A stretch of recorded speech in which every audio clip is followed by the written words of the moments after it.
नमस्कार मित्रांनो, मी प्राध्यापक दत्तात्रय गोडके आपल्या रीड विथ मी या कार्यक्रमामध्ये आपल्या सर्वांचं स्वागत करतो.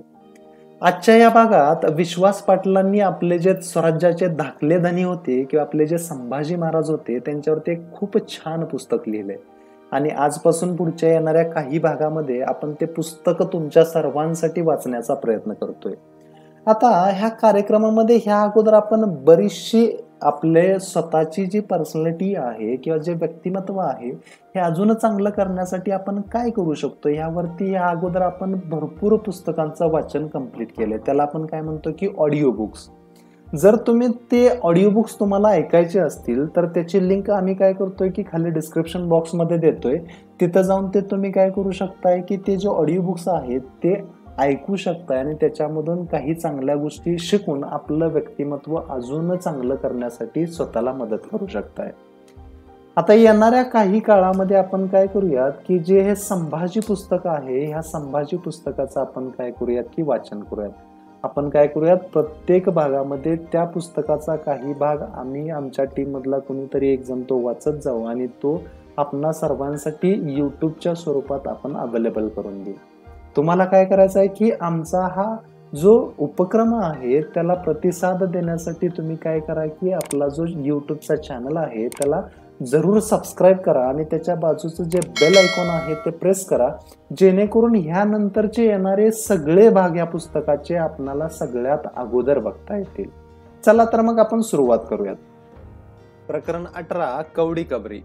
फडावर तातडीची कामे सुरू होती. निरनिराळ्या आघाड्यांवर शंभूराजांचे सरदार लढत होते. त्यांना पुरेसे शस्त्रबळ, बारुदाचा साठा, धनधान्य आणि घोड्यांचा पुरवठा झाला किंवा कसे याची मोजदाद घेतली जात होती. त्याचवेळी बाजूच्या तगाईच्या कचेरीतही खूप वर्दळ वाढली होती. राज्याच्या निरनिराळ्या मुलकातून मागण्या येत होत्या.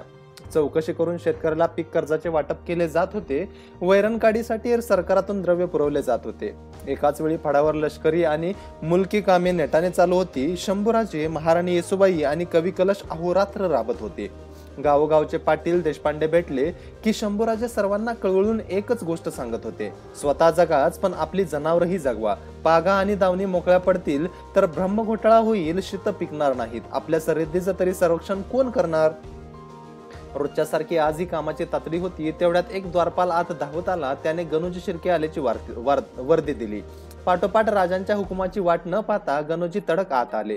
तसे फडावरचे वातावरण बदलले. काहीतरी गंभीर प्रसंग उद्भवणार याचा अंदाज येऊन भेटीस आलेली इतर मंडळी महालाबाहेर निघून गेली. महाराणी येसुबाईंनी गणोजींकडे पाहिले. गणोजीराव कालच खाली पाचडच्या महालात येऊन राहिले आहेत याची कुणकुण त्यांना लागली होतीच, पण ते इतक्या भल्या सकाळी गड चढून वर येतील याची त्यांना कल्पना नव्हती. गणोजींना पाहून राजा आणि महाराणी सावध होऊन बसल्या. कलश मुकाट्याने उठले. हातातले कागद बसक्या मेजावर ठेवून बाहेर निघाले. त्यांच्याकडे पाहत गणोजी शिर्के बोलले, कविराज, आपण बाहेर जाऊन कसं चालेल? नाही, सहज जाऊन येतो. असं कसं कविराज, चाललात कुठं? अहो, रायगडचा राजा अलीकडे तुमच्याशिवाय पाणी पित नाही, श्वास घेत नाही. खरंच आहे तुमचं गणोजीराव. राजांना लायक इस्मांना आपल्या काळजाजवळ स्थान द्यायचं असतं आणि नालायकांना 10 हात दूर अंतरावर ठेवायचं असतं. शंभूराजांच्या उद्गारानिशी येसुबाईंचा चेहरा खुलला. राजांनी लागलेच विचारले, बोला गणोजी, कसे आहात? खोल उसासे टाकत गणोजी बोलले, आमचे सख्खे मेव्हणे स्वराज्याचे छत्रपती आहेत, कोट्यावधी होणांचे मालक आहेत. तर पाठची बहीण रायगडची सम्राज्ञी.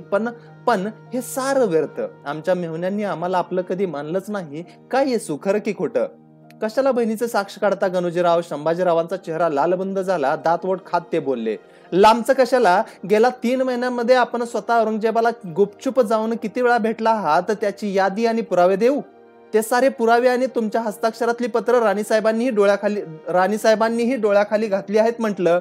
संभाजीराजांच्या थेट गावाने गणोजी दचकले, पण दुसऱ्या क्षणी स्वतःला सावरत मूळचाच सूर पकडत गुस्सात बोलले, मी म्हणतो ठीक आहे, आम्ही भेटलो औरंगजेबाला, पण माणसं एवढ्या थराला का जाऊन पोचतात याचा विचार राजमुकुट घातलेल्या माणसानं नको का करायला? वतनासाठीच नव्हे. शंभूराजांनीच गणोजीवर डोळे रोखले. तेच सांगतो आहोत राजे, वतनाचं वचन आपल्या तीर्थरूपांनी शिवाजीराजांनी दिलं होतं. आम्हाला पुत्ररत्न झालं की त्याच्या नावे दाभोळच्या जहागिरीची कागदपत्र करून देऊ असा शब्द त्यांनी दिला होता. आता आमचे चिरंजीव 8 वर्षाचे झाले, कधी देणार आहात आमची देशमुखी आम्हाला? गणोजी उखडले. गणोजीराव, आपण समजून का घेत नाही? काळ मोठा धामधुमीचा आहे, औरंगजेबासारखा वैरी उरावर बसलाय. अशा वेळी तुम्हा एकट्याला वतन दिलं तर इतरांनाही द्यावे लागतील, अराजकता माजेल. म्हणून सांगतो, थोडा धीर धरा. संभाजीराजे अर्जव करत बोलले. पण राजे, त्या पातशाहकडून काहीतरी शिका. काय शिकायचं? संभाजीराजांचे डोळे वाकडे केले. अहो, त्याच्याकडे जो जाईल त्याला पाचशा वचनाच्या वचनचिठ्ठ्या लिहून देतोय, पण उपयोग काय त्या बुलबुलयाचा? किती दिवस राहणार आहे तो पाचशा इथं? पोकळ वतनी वचनचिठ्ठ्याची अंमलबजावणी करण्यासाठी तुम्ही सारे काय दिल्ली आग्र्याच्या रस्त्यात जोगवा मागायला जाणार आहात की काय? आम्हाला तत्वानं जगायचं आहे, सत्वानं उरायचं आहे. सदरेवर शंभूराजे आणि गणोजीरावांची उघड बाचाबाची सुरू होती. तिथल्या गरम हवेची कुणकुण बाहेरच्या महालालाही लागली होती. सदरेवरची बोलणी गणोजींनी आटोपती घ्यावी, भोजनाच्या निमित्ताने तरी उठावे आणि खाजगीकडे निघावे म्हणून राजे आणि युवराज्ञी प्रयत्न करत होत्या.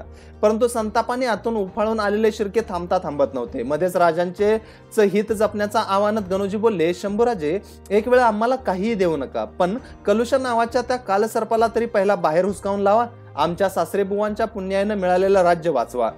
खरे आहे गणोजीराव तुमचं. आम्ही कविराजांना हाकलून द्यायचं आणि आमची मान कोणाच्या खांद्यावर भरवशानं ठेवायची? तुमच्या. कोण घेणार आहे जागा कविराजांची? आमचा पडता काळ पाहून अर्जुन भोसल्यांसारखे आमचे चुलत बंधू आम्हाला सोडून गेले. सख्या बहिणीचा दादला महादजी निंबाळकर आज तिकडे खानाच्या फौजेत आहे. हरजीराजे माणूस कर्तृत्ववान पण स्वार्थी. उरलात तुम्ही तिसरे गणोजीराव. तुम्ही फक्त शरीराने इकडे आणि मनाने मात्र तिकडे. पाचशहाच्याच तंबूमध्ये आई भावानी कोण कठीण काळ आला आहात.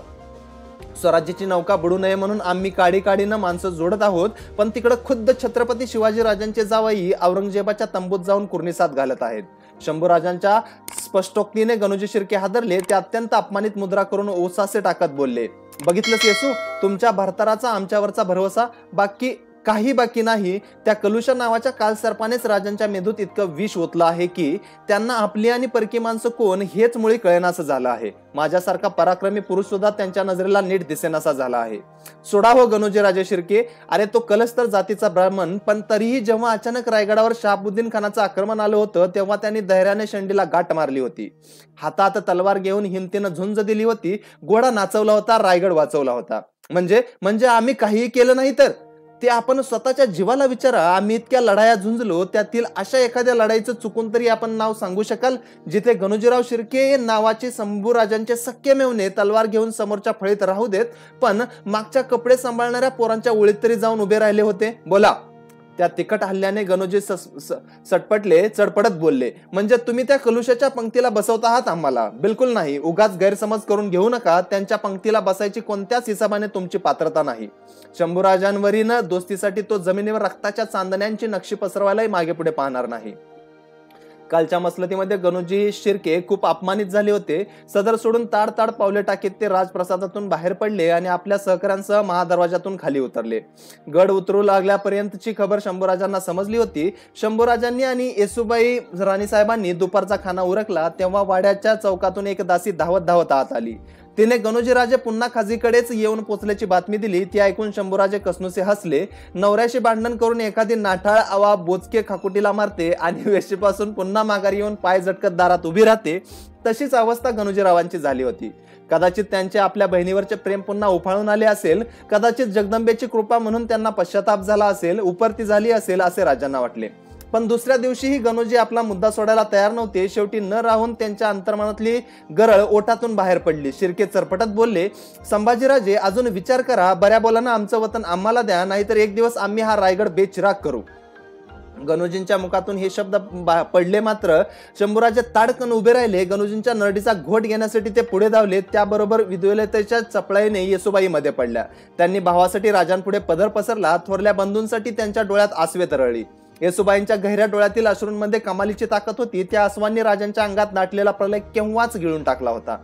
शब्दाने शब्द वाढू नये, काही अघटित घडू नये म्हणून येसुबाई उठल्या. आपल्या बंधूंना घेऊन आपल्या आतल्या दालनात निघाल्या. गणोजींची तिथेही एकसारखी धुसफूस सुरूच होती. काही करून वतनाचा निर्णय यावेळी घ्यायचाच असा निश्चय करूनच ते आले होते. आपल्या स्वार्थासाठी गणोजींनी राजांवर जी आगपाकड केली होती ती येसुबाईंच्या मानीमनाला अजिबात रुचली नव्हती. त्या आपल्या बंधूवर संतापाने गरजल्या, दादासाहेब, बाबांच्या माघारी तुम्हाला खूप तोंड फुटू लागला आहे तर हो येसू, बापाच्याच दबावाने इतके दिवस मी मुख गिळून गप्प बसलो होतो, पण त्यांना स्वतःला काय कल्पना असणार दिवस असे फिरतील म्हणून. येसू, तुला एक गोष्ट स्पष्ट सांगतो. कोणती? रायगडाच्या सिंहासनावर आज कोणी राजा बसलेलाच नाही. मग दुसरं कोण? एक अविचारी घुबड. गणोजीच्या त्या वाक्याने येसूबाईंच्या डोळ्यातल्या ठिणग्या फुलल्या. त्यांच्यासारख्या विचारी स्त्रीलाही आपल्या नवऱ्याचा उघड अधिक्षेप बिलकुल सहन झाला नाही. त्या झटकन पुढे धावल्या. काय होते हे कोणाच्याही लक्षात येण्यापूर्वीच त्यांनी गणोजीराजांच्या सनकन मुस्काटात मारली. त्या विषारी बाणाने गणोजी हादरून गेले. ते हातपाय झाडत झटकन उठून उभे राहिले. आजूबाजूचे नोकर चाकर हुजरे दोघा बहिणी भावांकडे अवाक होऊन पाहतच उभे होते. अत्यंत क्रुद्ध झालेल्या गणोजीने आपल्या धाकट्या बहिणीच्या गोऱ्या कपाळाकडे पाहिले. तिच्या कपाळाच्या कुंकू त्याच्या डोळ्यात अंगार उधळत होते. दात वर खात धीम्या सुरात गणोजी फक्त इतकेच बोलले, येसू, तुझ्या कपाळीचं कुंकू पुसून तू जेव्हा रंडकी होशील त्या दिवशी किमान 50 गावात मी मिठाई वाटेन, दिवाळी साजरी करेन. खामोश गणोजीराजे, या रायगडावरून पहिलं आपलं तोंड काळं करा. येसूबाईंच्या डोळ्यात संतापाच्या ठिणग्या नुसत्या नाचत होत्या. दात ओठ खात त्या कडाडल्या. अहो, पुण्यवंत माता पित्यांच्या पोटी आमचा जन्म झाला, पण देवाऱ्याजवळ हाऱ्याजवळ वारुळ वाढावं, तिथे काळ सर्प जन्माला यावा, तसे त्याच पवित्र शिर्के कुळात उपजलात तुम्ही. येसू, बघून घेईन, याचे परिणाम फार वाईट होतील. तनतनत पाय आपटत गणोजी गरजले, पहिले चालते व्हा. आमची चाल काळसर्पासारखी आमच्या पवित्र सासऱ्याच्या नवऱ्याच्या भूमीत क्षणभर सुद्धा थांबू नका. वतन कसलं घेऊन बसलात औरंगजेबाचे आपण श्वान. चालते व्हा तुमच्या पातशाळाकडे. तुमची तोंडे स्वराज्यातली एखादा शिळापाका तुकडाही नाही मिळायचा. युवराजनी, तुमच्या गणोजी दादांच्या जुळीत आम्ही वतनाचा तुकडा टाकला नाही, त्या रागापोटी ते धावले त्या मुघलांच्या गोटात आवतन द्यायला. कसला आवतन? तर आमच्या दुश्मनाला हिंदवी स्वराज्यात फौजी ठाणी उभा करून देण्याचं. केवढा अवलगामी वार करण्यासाठी तिकडे पळाले ते शिर्के कुलतपन्न. फडावर अत्यंत नाराजीच्या सुरात शंभूराजे महाराणींना म्हणाले, त्यांना पाच पोच नाही, आपलं दुसऱ्याचं असं काही समजत नाही राजे. युवराजनींना आवाज कमालीचा अपराधी झाला. पण म्हणून काय घराची कवाडं उघडून औरंगजेबासारख्या भयंकर श्वापदाला आत घ्यायचं? आम्ही कविराजांनाही स्पष्ट शब्दात कळवलंय, मेहुणा राजाचा आणि पानक्या पातशाचा असा घाणेरडा प्रकार आम्ही कदापिही सहन करणार नाही.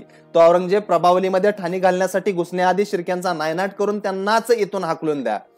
आजकाल कवी कलश संभाजीराजांच्या समवेत क्वचितच कधीतरी दिसायचे. त्यांच्याकडे राजांनी मलकापूर प्रांताचा कारभार मुद्दाम सोपवला होता. तेथून जवळ असलेल्या आंबा घाटाचे संरक्षण करायचे आणि काय वाटेल ते झाले तरी तिकडच्या मार्गावरून शत्रूच्या एखाद्या मनुष्य मात्रालाच नव्हे तर मुंगीलाही कोकणात उतरू द्यायचे नाही असा हुकूम दिला होता. पन्हाळा, मलकापूर, विशाळगड ते आंबा घाट हा मुलूक भावी युद्धाच्या दृष्टीने अत्यंत मोक्याचा आणि महत्वाचा होता. त्यामुळेच कवी कलश तो सारा भाग घोड्यावरून अक्षरशः पिंजून काढत होते. त्यांची तडप, त्यांचा जोश आणि त्यांची धमक रयतेच्या डोळ्यात भरायची. धनगरांची पोरे कविराजांचे कौतुक करायचे, बड्या कडाचा हिंदुस्थानी बामन आहे हो. राजज्ञेनुसार गेल्या महिन्यापासून कविराजांनी शिर्क्यांची पाठ धरली होती. आपल्या हाताखाली मोठी फौज घेऊन कलश शिरकानातून विस्तव फिरवत होते. पहिल्या 15 दिवसात त्यांनी गणोजी आणि त्यांच्या नातेवाईकांचा अक्षरशः रेच मोडला होता. मात्र गेल्या 10 दिवसांमध्ये कविराजांकडून कोणतेही वृत्त मिळाले नव्हते. त्यामुळे शंभूराजे काहीसे चिंतेत होते. दुपारीच गड चढून कविराजांचे सचिव कृष्णाजी कोनेरे सदरेवर येऊन पोचले. थोडीशी विश्रांती वा खाना घ्यायच्या फंदात न पडता ते तात्काळ राजांच्या समोर दाखल झाले. त्यांचा चिंतित चेहरा पाहून राजा आणि महाराणी एकमेकांकडे पाहू लागले. शंभूराजे नाराजीने बोलले, गेल्या 10 दिवसात तुम्हाकडून कोणतीच बातमी नाही. काय चाललं आहे हे कृष्णाजी पंत? संभाजीराजांचे आदर्श कवी कलशांनाही विसरून जावेत. नाही, तसं नाही, कृष्णाजी पंत आजीजीने बोलले. कविराजांच्या तलवारीपेक्षा गणोजींची जीभ खूप विषारी आहे राजे. त्यांनी आपल्या जहरी जिभेनेच स्वराज्यात आपल्या विरुद्ध गैरसमजाचं बडवानल पेटवलं आहे. काय बोलतात ते? पंतांनी आपली जीभ दाबली. आपल्या दोन्ही गालावर हलकीशी चापट मारत आणि आपले कान पकडून ते माफी मागू लागले. तेव्हा जसा असेल तसा प्रकार सांगायला राजांनी फरमावले. तेव्हा मनाचा हिया करून पंत चाचरत बोलले, गणोजी म्हणतात रायगडाचा राजा वेडा झाला आहे, त्याचं मस्तक फिरलं आहे, तोल गेला आहे. म्हणूनच त्याने एका धर्मभ्रष्ट आणि शाक्तपंथी कलुषा कब्जीच्या मांडीखाली हिंदवी स्वराज्य दिलं आहे. कलुषा म्हणजे देवाचा, धर्माचा आणि देशाचा शत्रू आहे. दुर्दैवाची बाब म्हणजे राजे अनेक मराठी आणि ब्राह्मण दरकदार सरंजामदार ह्या विषारी प्रचाराला बळी पडतायत. तो प्रकार ऐकून बराच वेळ शंभूराजे आपल्या आसनावर चिंताग्रस्त मनाने बसले होते. खंडोबल्लाळ कागदपत्रातून मान वर काढून काळजीने आपल्या राजांकडे आणि महारांकडे बघत होते. येसुबाईंनी कृष्णाजी पंतांना विचारले, हातचं काम सोडून विशाळगडाकडे निघून जायचं कविराजांचं काय कारण? नाही महाराणी साहेब, शिर्क्यांच्या उलट्या बोंबेनं सारं वातावरण दूषित करून सोडलं आहे. त्यामुळेच खरा संघर्ष औरंगजेब आणि शंभूराजांमध्ये आहे याचाच अनेकांना विसर पडत चाललाय. उलट कवी कलश हेच धर्मसंकट ठरवलं गेलं आहे.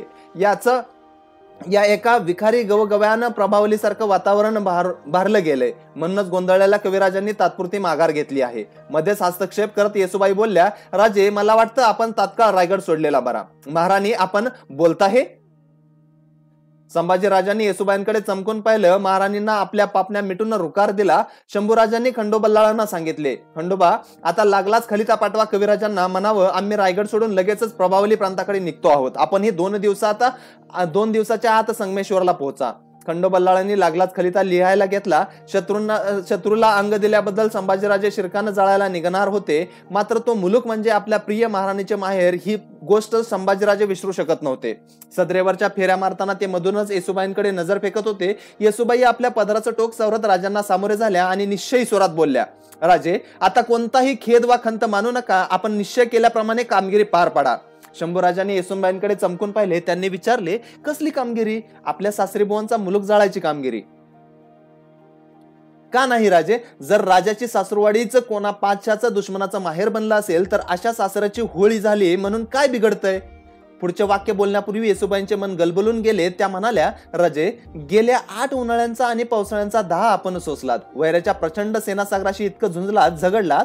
परके तर परकेच राहिले, आपले अनेक मात्र आम्हाला पारखे झाले. अंगावर डोंगर कोसळावा तशा हंबीर मामांच्या मृत्यूसारख्या दुष्ट वार्ताही आपण सहज पचवल्यात. पण राजे आपल्या मुखावर निराशेची एकही रेख कधी उमटली नाही.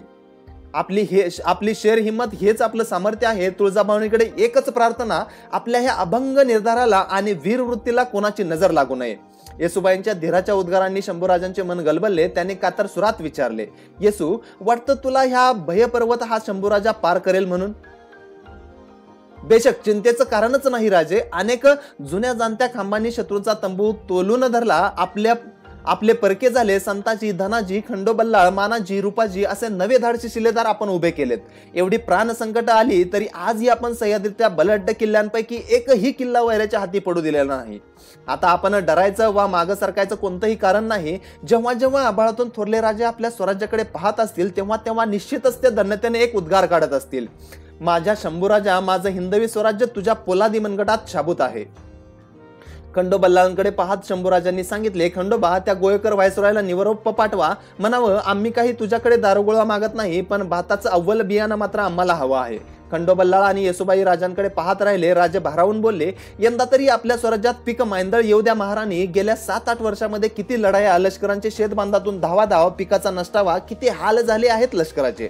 खरं आहे राजे, लवकरच त्या साऱ्या समर पर्वाचा अंत होणार आहे. पापी औरंगजेब आपल्या फौजेसकट बुडणार आहे. त्यानंतर इथं दुसरं काय काम? शेतकऱ्यांनी पेरा करावा, सोन्या मोत्यांचं पीक काढावं. चांगल्या पिकासाठी आम्ही बियाणंही चांगलं पुरवू. 2 दिवसात सारी व्यवस्था लावून राजांनी गड उतरायचा होता. गणोजींनी कवी कलशांची प्रतिमा अद्भुत क्रूर वेताळासारखी निर्माण केली होती. त्यांची विखारी जीभ राज्याची अयतदेशीय ब्राह्मण विरुद्ध परदेशी कलश, वैदिक ब्राह्मण विरुद्ध शाक्तपंथी असे छकले पाडत होते. काही प्रमाणात संभाजीराजे ब्राह्मणांविरुद्ध आहेत, त्यामुळेच ते कलशांना झुकते माप देतात असेही विद्रूप चित्र रंगवण्यात गणोजी आणि मंडळी यशस्वी झाली होती. गणोजीने पाचशाला फौजेला ठाणी उभा करायला वाव दिला, तर मात्र तो घाव वर्मी बसणार होता. त्यामुळे होता होईल तेवढा त्याचा लवकर समाचार घेणे आवश्यक ठरले होते. त्या रात्री शंभूराजांना जगदीश्वराच्या मंदिरात जावे. तिथे रात्रीच्या थंडगार वाऱ्यात जाऊन थोडा समय दौडावा अशी भावना झाली. उभ्या जिंदगीमध्ये प्रथमच राजे पालखीतून जगदीश्वराकडे गेले, दर्शन घेतले. बाहेरच्या आवारातच खिदमतगारांनी बैठक मांडली होती. तेथे ते ज्योत्याजी केसकर, निळोपंत बराच उशीर बोलत बसले होते. तेवढ्यात मंदिराच्या दारात कोणाच्या तरी घोड्याची पावले वाजली. घोड्यावरून एक बाई माणूस खाली उतरले. टेंब्याच्या उजेडात आल्यावर चेहरा स्पष्ट दिसला. तसं राजांनी आश्चर्याने विचारले, गोदू तू? होय. इकडं कुठून आलीस? वाड्यातून महाराणी म्हणाल्या, आपण इथंच आहात, कदाचित वेळ लागेल म्हणून. ठीक आहे, आलीस उत्तम. राजांच्या मनात किंचित गोंधळ उडाला. लवकरच औरंगजेबाशी कडोविकडीचे युद्ध सुरू होणार आहे. पुन्हा गोदूसारख्या प्रियजनांना भेटायला कधी वेळ मिळेल कोणास ठाऊक. ते पटकन बैठकीतून उठले. गोदूही मंदिराच्या पायऱ्या उतरून यांत्रिकपणे राजांच्या पाठोपाठ निघाली. अंधारातून ते दोघे काळ्या हौदाच्या दिशेने बरेच अंतर चालून गेले. त्या दोघांनी ही तुगजाची अशी संधी कित्येक महिन्यानंतर मिळाली होती. राजे आरंभीच बोलून गेले, गोदू, आपल्या शिवरायांसाठी, त्यांच्या स्वराज्यासाठी तू आपल्या नाण्याचं चांदणं केलंस, पण तुला आमच्याकडून काय मिळालं? फक्त वनवास. राजे, पळवलेल्या बायकांच्या नशिबी तरी असं काय वेगळं असतं हो? याआधी स्वराज्यात अनेक खानांच्या टोळधाडी आल्या होत्या. लांडग्यांनी रानात शेळ्या ओढून न्याव्यात तशा आमच्या लेकीबाळी पळवल्या. काहींना सोडून दिल्या, अशा गरीब अभागी पुरींना नासवली गेली असा एकदा शिक्का बसला की बस, त्यांना ना सासरनं स्वीकारलं ना माहेरनं आपलं मानलं. अशा अनेक दुर्दैवी अबलांना सरळ पाण्याच्या डोहात उड्या घेऊन जलसमाध्या घेतल्या. पण आमच्या स्वराज्यासाठी तुझं माहेर तुटलं. मात्र राजे, मी सदवाही नाही आणि विधवाही नाही, भाग्यवान मात्र जरूर आहे. म्हणून तर राजे, आपल्या आणि महाराणींच्या सहवासाचं मला पुण्य लाभलं. गोदूचे मन भरून आले होते. कितीतरी दिवसांनी राजांचा असा मोकळा सहवास लाभत होता की तिला किती बोलू आणि किती नको असे होऊनही गेले होते. ती बोलून गेली, राजे, जेव्हा पहिल्यांदाच आपण भेटला त्या दिवसामध्ये माझ्या ज्वानीचा रसगंध उभ्या शरीरात असा भरून वाहत होता की त्या दिवसात एखादा निर्दयी राजा भेटला असता तर त्यानं माझा सहज चिंधीचोळा केला असता. त्याबद्दल कोण विचारणार होतं त्याला. मात्र राजे, माझ्या प्रती आपलं वर्तन किती अदबीचं, किती मर्यादेचं राहिलं. गोदू, मीही जेव्हा जेव्हा तुझ्या आसपास आलो होतो तेव्हा तुझं हे सुंदर पण त्याहूनही निर्मळ रूप पाहून आमच्या अंतरीचा विकार कधीच गळून पडला होता. गोदू, तुझ्यात आणि माझ्यात असं कोणतं नातं आहे की ज्या गोपाची मला प्रयत्न करूनही उकल करता आली नाही. पण काय दिलं मी तुला उभ्या आयुष्यात? फक्त जळणं. सारेच काही उरामध्ये स्वार्थभाव ठेवून देवाला भजत नसतात. न कळत आरंभी मी तुम्हाकडे खूप ओढली गेले होते, पण योगायोगानं मी महाराणींच्या सहवासात आले. माझ्या थोरल्या भगिनीचं रूप मी त्यांच्यात जेव्हा देखलं तेव्हा तुमच्याबद्दलच्या आकर्षणाने बेलगाम पंख आपोआप गळून पडले. वेडी आहेस, अन्य कोणाशीही तू लग्नाला तयार झाली नाहीस. त्या लायकीचा दुसरा कोणी इसम भेटला नाही, भेटणारच नव्हता. कारण माझ्या काळजाचा देवरा फक्त देवा तुझ्यासाठीच कोरला होता. आता तुला हवं तरी काय गोदू? गोदू झटकन पुढे झाली. तिने खाली वागून राजांचे पाय धरले. ती गलबलून बोलली, राजे, तुमच्याजवळ एकच प्रार्थना, जेव्हा मला मृत्यू येईल तेव्हा माझ्या चितेला आपणच अग्नी दिला पाहिजे. चितेला अग्नी? फक्त आपताच्याच चितेला अग्नी द्यायचा असतो गोदू. राजे नकळत बोलून गेले. तर मग आपण माझे कोण आहात? तो प्रश्न विचारताना गोदूंच्या डोळ्यातून अश्रूंची चळक ओघळली. शंभूराजांनी तिचा हात हातामध्ये घेतला. तो हस्तस्पर्श खूपच दिलासा देणार होता. त्याच रात्री जिंजीहून केशवत्रिमल यांचा खलिता येऊन पोहोचला होता. हरजीराजे काबूत आहे. त्यांच्या महत्वाकांक्षेच्या वारूला लगाम लावण्यात आम्ही यशस्वी ठरलो आहोत. यापुढे इकडून रसदेचा ओघ तिकडे कायम कसा चालू राहील याची आम्ही काळजी घेतोच आहोत. राजांनी मात्र आपल्या तब्येतीकडे दुर्लक्ष करू नये असे केशवपंतांनी लिहिले होते. तो खलिता वाचून राजे समाधान पावले. पहाटे लवकर उठून शिरकांकडे धाव घ्यायची होती, परंतु शंभूराजांच्या अंतर्मनाची धार्मिक वृत्ती जागी झाली. त्यांनी प्रभावलीकडे निघण्यापूर्वी पालीच्या बल्लाळेश्वराच्या दर्शनाला जायचा विचार महाराजांना बोलून दाखवला. दुसऱ्या दिवशी 25 भर खाशा पालख्या आणि 500-600 घोडी सुधागड पल्लीकडे जाण्यासाठी निघाली. सोबत खंडो बल्लाळी होते. पाचाडून मधल्या वाटेने मार्गक्रमण करण्यापूर्वी राजे रायगडवाडीच्या रानात गेले. तेथे त्यांनी निश्चलगिरी स्वामींच्या समाधीचे दर्शन घेतले. तेथून त्यांची पावले पाचाडच्या रानात जिजाऊंच्या समाधीकडे वळली. समाधी दर्शनानंतर त्यांना तेथून उठवेच ना. आपल्या आजीसोबत आजी साहेब आपणाशी बोलताहेत. आपला मातुल पंजोबांच्या लखुजी जाधवरावांच्या दौलताबादच्या अजिंक्य किल्ल्यावर कसा झेंडा फडकवला होता त्या आजी साहेबांनी सांगितलेल्या साऱ्या गोष्टी राजांना पुन्हा आठवल्या. पुढचा प्रवास उरकायचा होता. स्वार सहकारी चुळबुळ करू लागले. तसे राजे उठले. समाधीवर डोके ठेवून बराच वेळ तसेच बसून राहिले. आजीच्या मांडीवर आपले जावळाचे मस्तक ठेवून लाडे लाडे बोलणाऱ्या चिमुकल्या नातवंडाच्या लाडाने ते तसेच पडून राहिले. तेथून दूर होण्यापूर्वी आपल्या समाधीस्थ आजीला ते फक्त इतकेच म्हणाले, अव्वाजी, त्या औरंगजेबाची मुंडी वर गडावर घेऊन जाण्यापूर्वी प्रथम तुमच्या पायावर आणून ठेवेन. त्यांनी सांजेला राजांनी आणि महाराणींनी बल्लाळेश्वराला अभिषेक घातला. मंदिराला राजांनी भरघोस देणग्या दिल्या. सरसगडच्या पायथ्याला डेरेदांडे उभारले गेले होते. कशीबशी 1-2 तासांची झोप राजांनी घेतली. मध्यरात्रीनंतर त्यांनी खंडो बल्लाळांना बोलावले. राजे म्हणाले, आम्हाला आसऱ्याच्या वीरेश्वराचे दर्शन घ्यायचे आहे. भल्या पहाटेच घोडी आसरेगावच्या मंदिराच्या आवारात पोहोचली. राजांना वीरेश्वराच्या आवारात खूप प्रसन्न वाटले. तेथून थोड्याशाच अंतरावर औंढ्याचा माळ होता. बाळाजी पंतांच्या हकनाक हत्येचा डंक राजांना नेहमीच सतावत राहिला. त्यांच्यावर उतारा म्हणूनच राजांनी या परिसरात हे महादेवाचे मंदिर बांधायचा हुकूम अर्जोजी यादवांना दिला होता. राजांनी मंदिर आणि पाठी मागचे सुंदर तळे पाहिले. पहाटेच ते वीरेश्वराच्या गाभाऱ्यात गेले. त्यांनी देवाचे उभयता दर्शन घेतले. देवाच्या पिंडीवर वरच्या सुवर्ण तांब्यातून अमृतधार लागली होती. तिथे अखंड जलधार चालू ठेवा असा हुकूम त्यांनी पुजाऱ्यांना दिला. त्या गाभाऱ्यातून बाहेर पडताना राजांनी पुन्हा एकदा त्या पिंडीकडे पाहिले. अतिशय भावनाविवश होऊन ते बोलले, बाळाजी काका, ह्या पात्रातून वीरेश्वराच्या पिंडीवर सतत पडणारी जलधारा हा तुमच्या स्मृतींना या शंभूने केलेला आपल्या आसवांचा अभिषेक आहे. राजे गाभाऱ्याबाहेर पडू लागले तेव्हा त्यांना बोळ आल्यासारखे झाले. त्या क्षणी त्यांचा एक हात खंडोबल्लाने धरला होता आणि दुसऱ्या हाताने ते आपले अश्रू पुसत होते. न थांबता घोडी महाडच्या दिशेने दौडू लागली. चांभार खिंडीजवळ राजांनी महाराणींचा निरोप घेतला. शिर्क्यांच्या समाचारासाठी त्यांची घोडी माणसे शिर्कांकडे सुसाट सुटली. गेल्या 8 वर्षात असे भयंकर दिवस युवराज आणि युवराज्ञीने पाहिले नव्हते. उगवणारा प्रत्येक दिवस जणू अशुभाचाच दूत बनत होता. आज सय्यद अब्दुल्ला खान याने सरसगडच्या किल्लेदाराला लालूच दाखवून किल्ला मोगलांच्या ताब्यात घेतला होता. पण शंभूराजांनी तातडीची कुमक पाठवून एका दिवसात किल्ल्याचा ताबा पुन्हा मिळवला. पण त्या झटापटीत 150 मराठ्यांना रक्त सांडावे लागले होते. मोठी हानी झाली होती. नुकतेच कल्याणचे बंदर तसेच माहुली, भिवंडी, दुर्गाडी आणि मलंगडी ही फंद पितुराने मोगलांच्या ताब्यात गेले होते. काही दिवसांमागे त्र्यंबकगड पडला होता. नाशिक आणि बागलान भागातले किल्ले एका पाठोपाठ एक करून मोगलांच्या घशात जात होते. दिसामासाने प्राणसंकट रायगडाच्या दिशेने चिखलाच्या पावलाने चालत होते. एकीकडे किल्ल्यावरचा खजिना रेता होऊ लागला होता. त्याचवेळी उघड शत्रूंपेक्षाही आस्थानीतले निखारे जीव घेणे ठरत होते. नरभक्षक पक्षांसारखी रोज संकटे चावा घेत होती. शंभूराजे बिछाईवर पडले तरी त्यांचे सर्वांग ठणकत होते. झोप नाहीशी झालेली तितक्यात महालाच्या दाराशी कोणाची तरी पावले वाजली. येसुबाई बाहेर आल्या. द्वारपाल 2 हरकऱ्यांना घेऊन तेथवर येऊन पोहोचले होते. खबर तशी तातडीची असणार हे महाराणींनी ओळखले. हरकारे शृंगारपूर प्रभावलीच्याच मुलखातून आले होते. अखबार थैलीच्या गाठी येसुबाईंनी सोडल्या.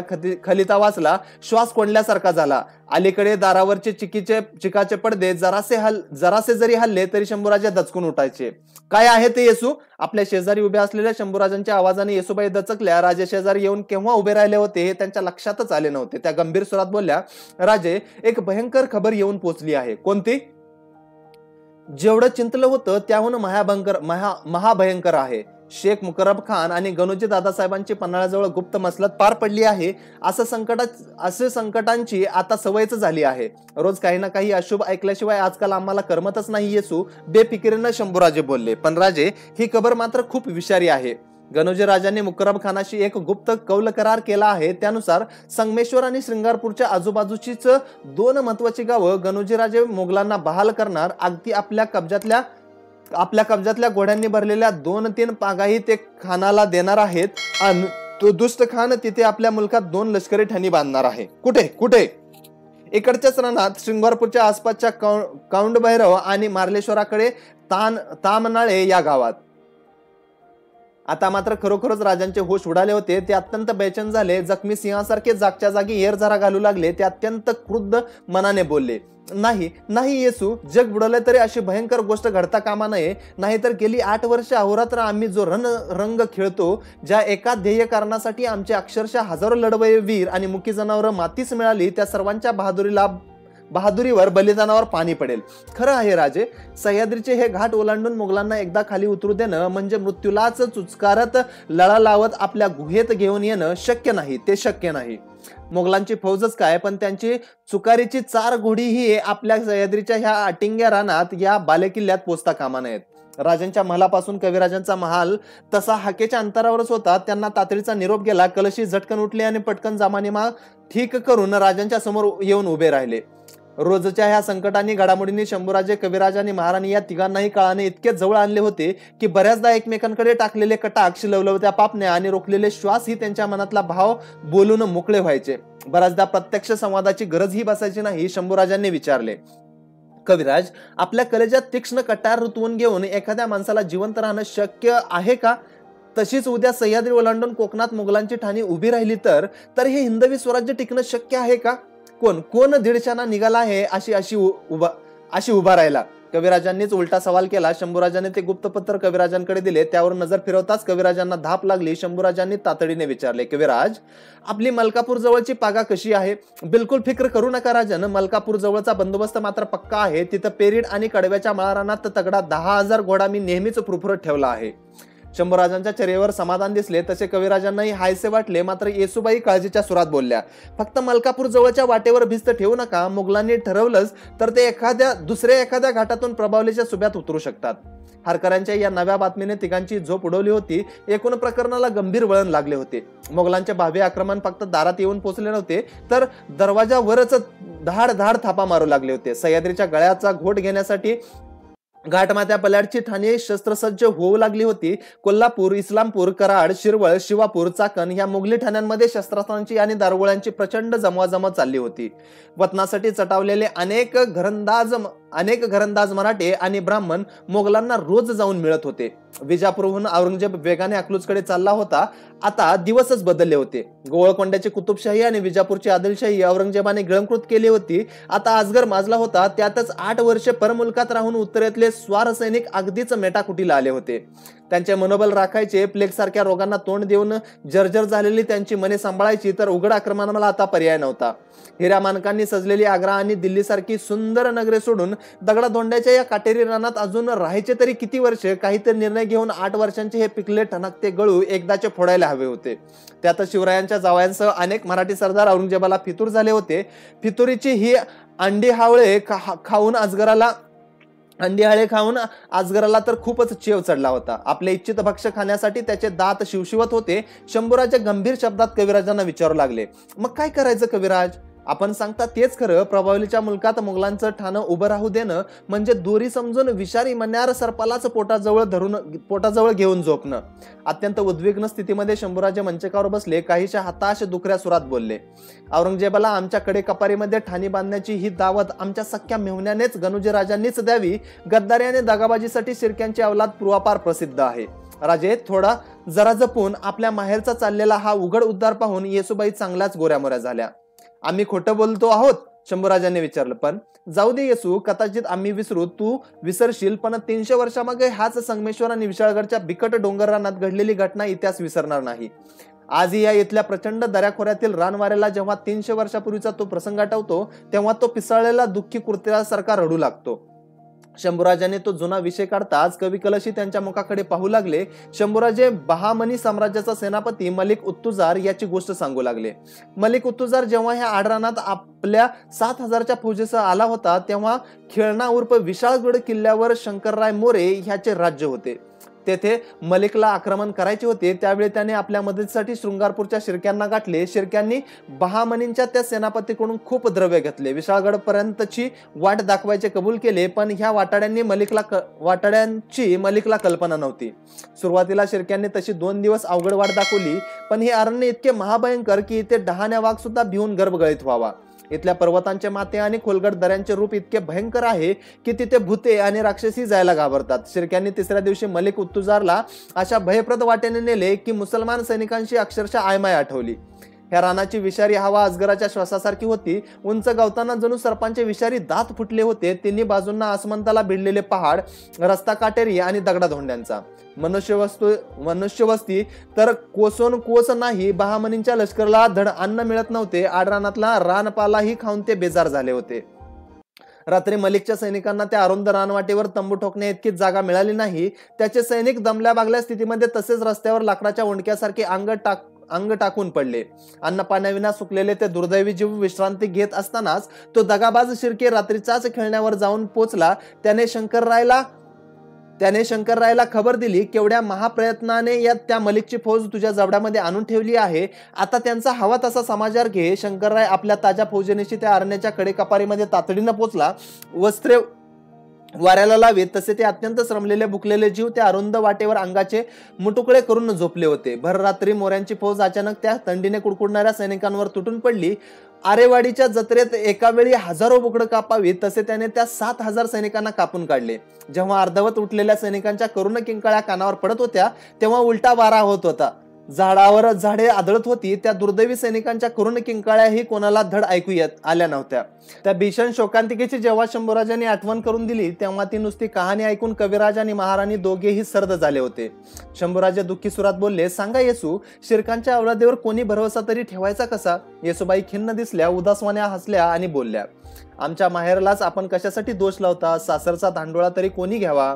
आज तुमचे सारे सख्खे चुलत भाऊ अर्जुन भोसलेसारखा कुलोत्पन्न पुरुष कोणासाठी लढतायत? त्या औरंगजेबासाठीच नव्हे. शिवरायांचे जावई आज कोणाच्या छावणीत आहेत? औरंगजेबाच्याच नव्हे. तरी पण येसू राजे, जात महत्वाची नसते, धर्मही महत्वाचा नसतो. माणसाचं कर्मच महत्वाचं. हे आम्ही आपल्यासारखा सुसंस्कृत पंडिताला काय सांगावं? गणुजींसारखा कृतज्ञ भाऊ देवीनं मला दिला असला तरी पिलाजीरावांसारख्या पुण्यवंत पित्याच्या पोटी मी जन्म घेतला आहे.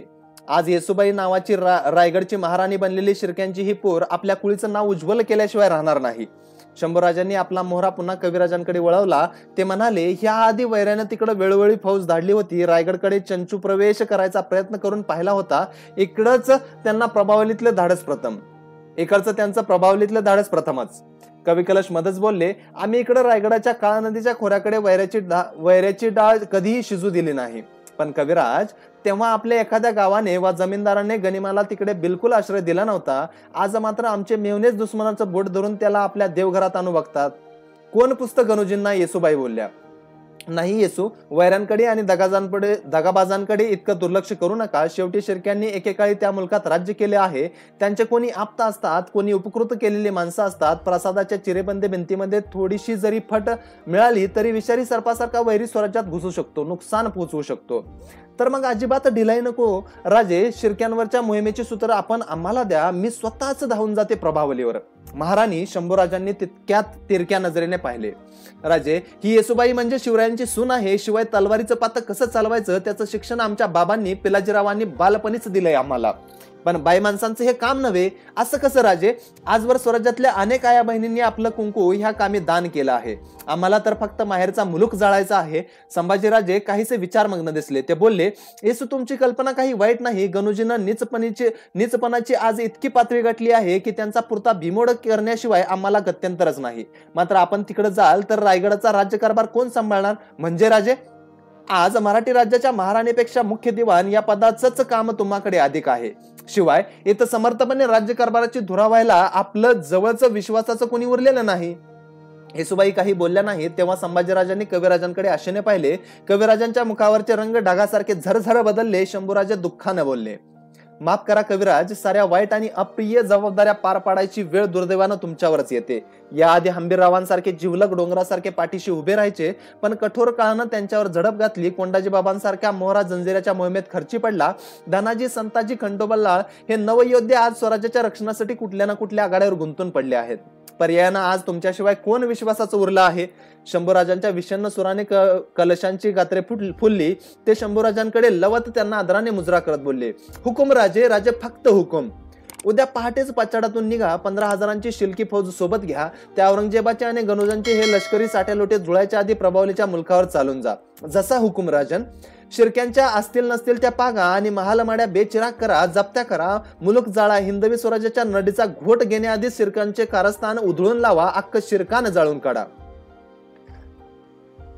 लालबारीवर अवकळा पसरली होती. अनेक शाही हकीम आणि हिंदू वैदू ही दबकत्या पावलाने तेथून फिरत होते. रात्रीच्या वेळी तर पाचशाचा अख्खा तळच नव्हे तर लालबारी ही ठणकत्या गाठीच्या जोराने निपचित पडल्यासारखी भासायची. तापाची अशी साथ मोगलांच्या फौजेनं कधीच जिंदगीत अनुभवली नव्हती. फौजेत असलेले काही फिरंगी गोलंदाज या रोगाला प्लेग म्हणत. लालबारी जवळचा आकाश दिया तर रोगाच्या साथीने आंधळा झाल्यासारखा मिचमिच डोळ्याने रात्रभर इकडे तिकडे बघत राहायचा. पाचशालाही थोडासा बुखार आला तसे सर्वांचे धाबे दणाणले. आतापर्यंत किमान 70,000 मुघल सैनिक ह्या रोगाने दगावले होते. हवेत दुर्गंधी माजली. सैनिकांच्या कंत्या कुंतण्यांचे आवाज इतके वाढले की त्या तळावर राहणे मुश्किल व्हायचे. मृत्यूची दहशत उरली नव्हती की त्याची भयानकताही कोणाला जाणवत नव्हती. मरण कळेवर सुद्धा गंज चढल्यासारखा झाला होता. त्यामुळे मरणाविषयी कोणीही आकांत करत नव्हते.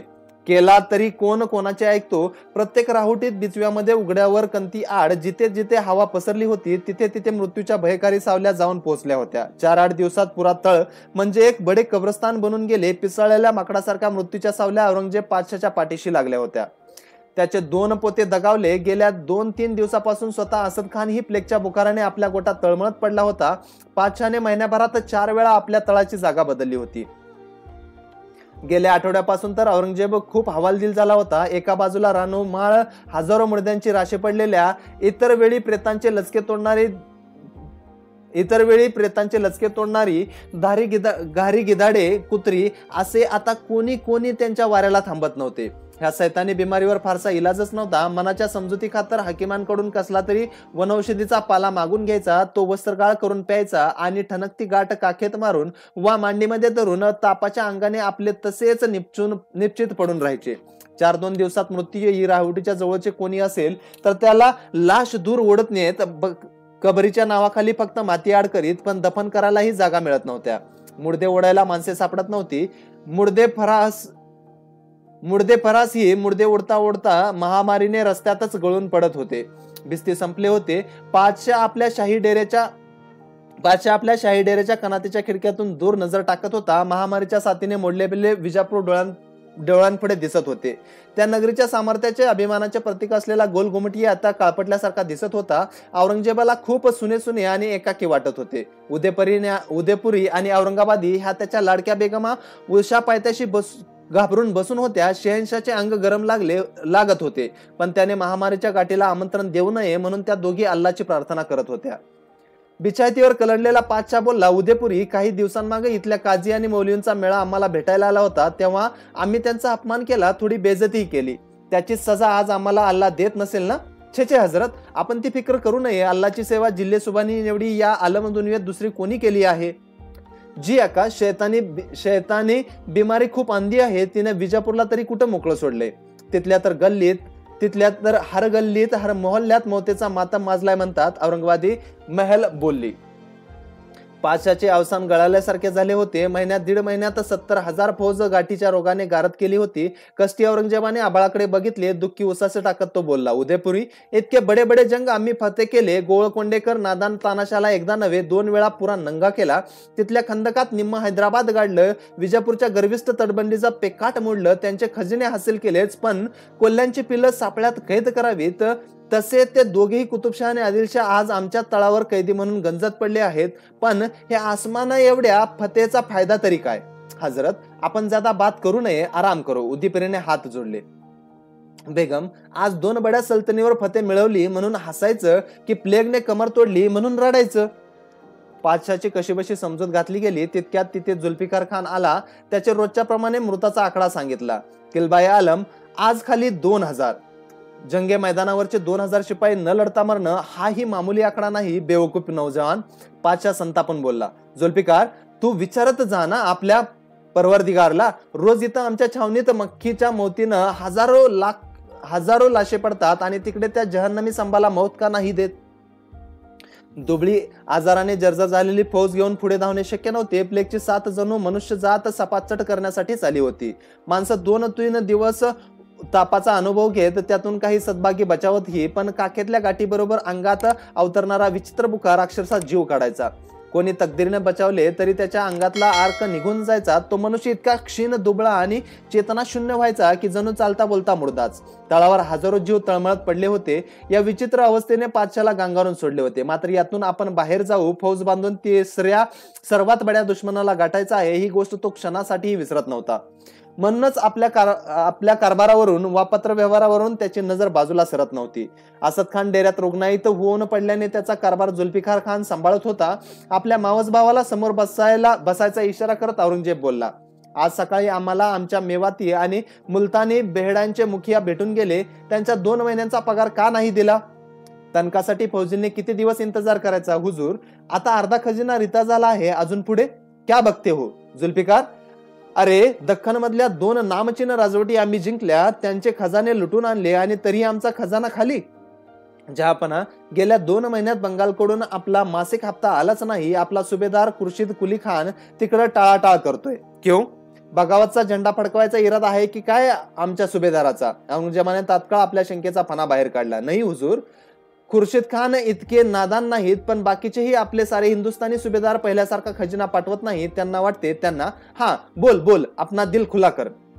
त्यांना वाटते हुजूर, विजापूर आणि गोळकोंडा जिंकला तरी अजून मध्ये मराठे आहेत. ह्या जहन्नमी संभाच्या फौजा ओलांडून आपला शाही पथक दिल्लीच्या आसपास पोहोचणं तितकंसं आसान नाही. ते सांगताना जुल्फिकार खानची चर्या घामाने आणि भीतीने थपथपली होती. पाचशाने रागाने आपले बुबळे घर फिरवली. विषाचा प्याला सहज रिचवावा तसा त्याने राग गिळून टाकला. अकालाच्या खाईत आणि प्लेगच्या तडाख्याने सुद्धा पाचशाचा मेंदू खूप तल्लख होता. त्याने जुल्फिकार खानाच्याच मदतीने एक बडे कारस्थान रचले होते. रायगडावरून राजारामांना पळवून आणायचे, त्यांना नावाला पुढे ठेवून मराठ्यांचीच दुसरी गादी स्थापन करायची. राजारामाला पाचशाही संरक्षण देऊन पुण्याच्या आसपास सिंहासन ठेवायचे. त्यामुळे आधीच औरंगजेबाला मिळालेले घरसेबे आणि संभाजीमुळे नाराज झालेले मराठे ब्राह्मण एकत्र येतील, त्यांची मोठ बांधायची. पर्यायाने संभाजी राजाची अरेरावी कमी होईल. हिंदवी स्वराज्याला आपोआप घर लागेल. मात्र पोलादी संरक्षण असलेल्या रायगडाहून राजारामांना पळवणे म्हणजे गुलाब कावलीचे फूल हस्तगत करण्या इतके अवघड होते. तरीही निधड्या छातीचे 20 पठाण आणि तुर्की जातीचे फौजी रायगडाकडे रवाना झाले होते. त्यांची आठवण काढत औरंगजेबाने विचारले, कुछ खबर वहा की? जहापना, योजना आपल्याच भेजातून आली आहे, तिची अंमल आम्हीही खूप अक्कल हुशारीने करतो आहोत. आमच्या जैनुद्दीन गोळकोंड्याचा सरदार खवास खानाचे रूप घेऊन रायगडाकडे केव्हाच गेला आहे. त्याच्यासोबत 19 गाझी आहेत. त्या संभाला शक आला तर संभाच्याच गैरहजेरीत आमचा जैनुद्दीन राजरामाची भेट घेईल, तीही खाली पाचारच्या वाड्यात. क्योंकि रायगडावरून बगावत करून खाली येणे केवळ महामुश्किल आहे. संभागडाकडे नसतोच त्याचा फायदा उठवायचा. प्रत्येक पाऊल सांभाळून टाका. जहापना, फिकीरच सोडा. महादजी निंबाळकरांच्या खनपटीला बसूनच पाचाडचे नकाशे बनवले आहेत. तिथे कापरसंभाने आपल्या दादीची जिजाबाईंची याद म्हणून राज मंदिर बांधले आहे. तिकडे कोरड्या हवेसाठी अनेक वेळा गडावरचा राजपरिवार खाली येतो. महादजी त्यांचा जमाई असल्यानं त्यानं नकाशात साऱ्या बारीक सारीक गोष्टी टिपल्या आहेत. खाजगी मसलत संपली. पाचच्या उठून तरातर चालत उत्साहाने समोरच्या कचेरीच्या डेऱ्यात पोचला. जुल्फिकारच्या सोबतीने कागदपत्रे पाहू लागला. तेवढ्यात एक पत्र पुढे करत जुल्फिकार खान म्हणाला, जहापना, हा पहा शिवाजीचा जावायचा गणोजी शिर्क्याचा खलिता. पाचशाने खलिता वाचण्यापूर्वी जुल्फिकार खानला विचारले, तो गणोजी कोकणाच्या जंगलझाडीत आम्हाला 2 ठाणी उभी करायला मदत करणार होता, काय झालं त्याचं? गणोजीची खूप चाहत होती हजरत, पण त्याला त्या कवी कलशानं आणि संभानं चांगलंच परेशान केल्याचं दिसतं. त्यानं लिहिलं आहे, हा पडो. आलम पृथ्वीचे पातशाह आलमगीर औरंगजेब बहादूर बालके गणोजीचा शिरवसावंद मुजरा. पाचशा सलामत. आता आमच्यासारख्या काही खानदानी मराठ्यांची आपण कृपा करून परीक्षा बघू नका. आमच्या मदतीला धावून या. आम्ही आता या पत्राद्वारे हुजूर स्वामींना स्पष्ट कळवतो, आम्हा मराठ्यांचा राजा संभाजी ठार वेडा झाला आहे. त्याचा निपात करा. आमच्या राजाने कवी कलश नावाच्या बंधूला जीवाचा सखा बनवला आहे. ते दोघेही शिर्क्यांच्या मुलखावर उठले आहेत. त्यांनी जाळपोळ लुटालूट करून आम्हाला आमचे जिने नकोसे केले आहे. रोज आमची घरे जाळत आहेत. उभी पिके पेट घेत आहेत. पागा आगीच्या भक्ष स्थानी बळी पडत आहेत. जंजिरेकर सिद्धी आमच्या दिलाचे मैत्र म्हणून आमची स्त्रिया पुरे आम्ही त्यांच्या किल्ल्यावर नेऊन सुरक्षित ठेवली आहेत. एवढंच. बाकी या हलकट संभाने आम्हाला बिना वतनाचे जन्मभर ठेवलेच. आमच्यासाठी इथे ना गुहा ना घर, जंगली श्वापदासारखी रानोमाळ भटकंती फिरायची वेळ शिवा संभाने आमच्यावर आणली आहे. खलिताचे वाचन झाले. आपले डोळे किलकिले करत पातशाने विचारले, जुल्फिकार, या गणोजीची फौज आहे तरी किती मोठी? गणोजीची फौज जुल्फिकार खान चाचरत बोलला, असेल 1000-1200 लाठी काठीवाल्यांची गर्दी. जिला फौज म्हणावी असं काही नाही त्यांच्याकडं.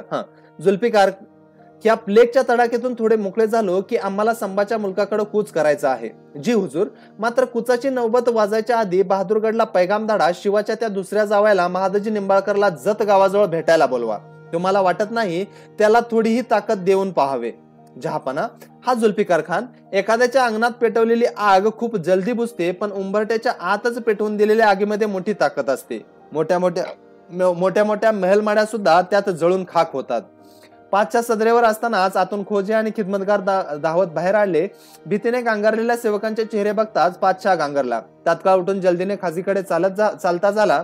गाठीच्या तापाच्या तडाख्याने कोणाला गाठले, उदयपुरीला की औरंगाबादी महलला, एवढेच पाहायचे होते. पाचशाने आत जाऊन बघितले. औरंगाबादी महलला सणकून ताप भरला होता. तिच्या काखेतली तांबूस गाठ टरटरून फुगली होती. असह्य वेदनांनी औरंगाबादी बेछायतीवर तडपडत होती.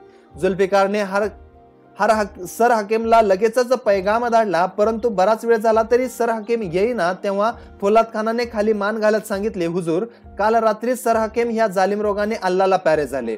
त्याच्या बेट्याला बोलवा. हुजूर, तो सकाळीच आपल्या बापाचे दफन करून माघारा आला. आता त्याच्याही मांडीत गाठ उठली आहे. बेचारा कोंबडीसारखा तडपडतोय त्याच्या ढेऱ्यात. शेवटी व्हायचे तेच झाले. गाठीच्या सैतानी रोगाने काळा गोरा, हिंदू मुसलमान, राजा रंग असा भेदाभेद केला नव्हता. तिच्या कराल दाढीने पाचशाची सुमारे 75,000 माणसे गिळली होती. त्यामध्ये आणखी एक औरंगाबादी महलची भर पडली होती. त्या दूरदेशच्या उघड्या वागड्या माळावर औरंगाबादी महलचा मुर्दा दफन केला. दफनाच्या जागेवरची मुठभर ओली माती घेऊन औरंगजेब तिथे खूप रडला. आपल्या बेगमेच्या वियोगानेच त्याला विवळ केले होते. असेच सर्वांना वाटले, परंतु आपल्या हृदयात दाटून आलेल्या कंपांना पाचशा मोकळी वाट करून देत होता. गेल्या 6-7 वर्षातली पाचशाची सारी धडपड, प्रचंड महत्वाकांक्षा आणि पदरी पडलेले अल्पस्वल्प यश, दैवगतीपडे मनुष्यमात्रांचे जाणवणारे खुजेजन, दुःख, वैफल्य, मानहानी, साऱ्या भावभावनांचा तो निचरा होता. आणखी 10-15 दिवस सरले. महामारी हळूहळू आटोक्यात आली. सुदैवाने वजीर असद खान तिच्या दाढेतून सुटला. मात्र फिरोज जंग कायमचा आंधळा झाला. कोणाला आंधळे करून, कोणाला बहिरे करून, तर हजारोंच्या आप्तांना कायमची सोबत घेऊन महामारी एकदाची निघून गेली. पाचशाकडे रोज ताजी वार्तापत्रे येत होती. संभाजी राजे सुद्धा दुष्काळाच्या तडाख्यातून बाहेर येत होते. मात्र त्यांचा खंडोबल्लाळ, निळोपंत पेशवे, केशोत्रीमल आणि सेनापती माळोजी घोरपडे यांच्या हालचालींना वेग येत होता. मराठ्यांनी आक्रमक आणि सावध हालचालींनी सर्जा खानाला सुद्धा काबूत आणला होता. संभाजी पातशहाच्या विरोधात काही धाडसी योजना आखतो आहे असे स्पष्ट संकेत मिळत होते. संभाजीराजांच्या आक्रमकतेने बुड्डा पातशाह नव्याने पेटून उठला. 14 डिसेंबर 1688 ह्या दिवशी कुचाची नौबत वाजली. लाखो जनावरा माणसासह औरंगजेब नव्या उमेदीने महाराष्ट्रपटाकडे आगेकूच करू लागला. जतच्या माळावर औरंगजेब पातशाहचा तळ पडला होता. सुमारे 20 मैलांच्या अंतरावर शाही फौजेचे डेरेदांडे पसरलेले होते. मध्यभागीच लाल रुंद तांबूस रंगाचा शाही डेरा अलीकडेच वितकटल्यासारखा दिसत होता. वाहतुकीचे उंट हडबडले होते. गोडी खंगली होती. टंचाईमुळे पुरेसे पाणी मिळत नव्हते. त्यामुळे हत्ती त्रासल्याचे दिसत होते. सुमारे 200च्या वर असलेले फौजातले बाजार आता सुने सुने वाटू लागले होते. शाही फौजेचा पहिला उत्साह, ती डौल, ती रया आता उरली नव्हती. एखाद्या सुंदर पुरुषाच्या कांतीवर देवीनेच व्रण उठवावेत आणि त्यातच म्हातारपणाची भर पडून चेहरा आखसून जावा, तसा फौजेचा उत्साह आटल्यासारखा दिसत होता. रोजच्या प्रमाणेच सकाळची नियमित नमाज उरकून जामानिमा करून पाचशा लगबगीने आपल्या गोटाबाहेरच्या दरबाराच्या तंबूकडे निघाला. तेव्हा उदयपुरी आडवी झाली. तिने पाचशाच्या कपाळावरच्या भुरभुरत्या बटा बाजूला करत विचारले, हजरत, आज आयनात बघितलं नाहीत का? त्या शब्दाबरोबर औरंगजेबाने उदयपुरीचा हात झटकन मागे फेकला. त्याच्या कपाळावरचे आठ्यांचे जाळे पाहून तर उदयपुरी पुरती घाबरली. हात जोडून थरथरत उभी राहिली. तेव्हा औरंगजेब गुस्सातच कडाडला. बेगम साहेबा, आपण कोणता सवाल करता? गेल्या 5 वर्षात ह्या आलमगीराने कधी आयनात बघितल्याचं आठवतंय तुम्हाला? दया करा हजरत. बेगम साहेबा, कसा आणि कोणत्या तोंडानं निरखू स्वतःची सुरत आयनात? वैफल्याने विषादाने खदखदणारा पातशाह बोलला, आज आलम दुनियेत आमच्या सल्तनत एवढी क्वचितच कोणाची हुकूमत असेल, तरी हा शहनशाह बिना राजमुटकरचा, बिना किमानचा गेली 5 वर्ष दक्कनच्या ह्या नादान मिट्टीतून वनवन भटकतो आहे. कसला शहनशाह आणि कसली सल्तनत? राज्य असताना डोक्यावर राजमुकुट पहिनायचा नाही आणि वर बेशर्मीसारखं पुन्हा आपलं भुंड डोकं आयनात बघायचं. मेऱ्या का माफ करो, अशी गलती दुबारा व्हायची नाही. पातशाहनं स्वतःला थोडेसे सावरले. पुन्हा तो वैफल्याच्या सुरात पण थोड्या खालच्या पट्टीने बोलला, बेगम साहेबा, आयनात बघताना आपल्या कपाळावर कुंकू नाही, आपल्या शोहर जिंदा नाही, ह्या कल्पनेनं कापर हिंदूंच्या स्त्रिया दुःखानं किती व्याकुळ होतात म्हणे. आमची अवस्था कापराच्या त्या औरतींसारखीच झाली आहे. बिना किमानचं मस्तक बघताना आम्हालाही भोळ येते. काटक पातशाह तुरुतुरु चालीने सदरेवर येऊन स्थानापन्न झाला. वजीर असद खानाचे डोळे महामारीच्या साथीतून कसेबसे बचावले होते. मात्र आज तो कमालीचा नाराज दिसत होता. मेहंदी लावलेल्या आपल्या सफेद दाढीवरून हात फिरवत आणि असद खानावर डोळे रोखत पातशाह बोलला, वजीर आजम, तुम्ही साफ का नाही सांगत की त्या कापरबच्च्या संभाला अजूनही आमचे फौजी घाबरतात? जी हा जहापना, सारेच घाबरतात त्या संभाला आणि तो ज्या पहाडीत राहतो त्या सह्याद्री पर्वताला. तुम्ही तरी आजकाल फौजेतल्या साऱ्या काबरा आमच्या कानापर्यंत कुठं पोहोचवता वजीर? ऐसे कैसे होगा जहापना? तुमची काहीतरी गलतफहमी होते. फिर बताइए ये क्या है कवडी और कबरी? आता मात्र वजीराची बोबडीच वळायची बाकी राहिली होती. एवढ्या छोट्या मोठ्या गोष्टी थेट साहेब स्वारींच्या कानापर्यंत पोहोचत नसतील याची वजीराने स्वप्नात ही कल्पना केली नव्हती. वजीरावर आपली तीक्ष्ण घारी नजर रोखत पातशाह उखडला, क्या है ये कवडी कबरी? भट्टीत नुकतेच गरम केलेले एखादी पोलादी हत्यार हातामध्ये धरावे तसा पांढरा चेहरा करत घाबरत वजीर सांगू लागला, जहापना, आपले फौजी फावल्या वेळात एक खेळ खेळतात. हातातल्या छडीने धुळीमध्ये छोटी छोटी वर्तुळ काढतात. त्या प्रत्येक वर्तुळाला दख्खन मधल्या एकेका नदीचं नाव देतात. कवड्या एकत्र करतात आणि खालच्या वर्तुळावर फेकून देतात. एखादा शिपाईची कवडी ज्या वर्तुळात पडेल त्या नदीच्या काठावर त्याची कबर बांधली जाणार असा अंदाज शिपाई करतात. क्या बताऊ आलमपणा, आपल्या साऱ्या फौजेनेच हाय खाल्ली आहे. जो तो आतल्या आत रडतो, एक दुसऱ्याला विचारतो, आम्ही गंगा यमुनेकडे जंदा वापस जाणार की नाही, की एक दिवस इथेच बेवारशासारखा कुठंतरी आपला मुर्दा पडणार. वजीर, ये बात खाली यहाँ तक सीमित नहीं है. तुमचे फौजी पातशाहची कबर कुठे खणली जाणार याचाही डाव लावतात. क्यों? बोलो बोलो. आताच पातशाह उपासाने हसल्यासारखा बोलला. मात्र त्या गुस्सातच बुडाशी दडलेले दुःख लपता लपत नव्हते. विषय बदलत पातशाहने वजीराला विचारले, वजीर, नाशिक आणि बागलांकडची काय खबर आहे? जहापना, आपल्या वफादार महाबत खानाने तिकडे खूप जोश जमा केला आहे. त्र्यंबकच्या किल्ल्यात गेले 6 महिने वेढा दिला आहे. रसदेचा एक दानाही त्या गडावर पोचत नाही. भुकेने किल्ल्यावरचे मराठे अक्षरशः हवालदिल झाले आहेत. 2 दिवसात किल्ला सर होईल. इतक्यात बादशाहचा दुसरा एक तिशीतला नातू मोमीन खान तंबूमध्ये धावत आला. तो उत्साहाने सांगू लागला, मुबारक हो जहापना, बहुत अच्छी खबर है. क्यों, क्या हुआ? आपल्या नातावर डोळे रोखत पातशाहने विचारले. वो जहन्नमी संभा अल्लाह को प्यारा हुआ या पकडा गया? नहीं, वैसा नहीं, लेकिन दादाजान. नातू चटपटला. तसं नसेल तर लागलंच आपलं तोंड काळं कर. या किल्ल्याला वेढा दिला, त्या किल्ल्याला वेढा दिला, अशा फुजूल बकवास बाता सांगायचा आता बंद कर. बेवकूफो, त्या पापी शिवाचे आणि संभाचे 300हून अधिक किल्ले आहेत.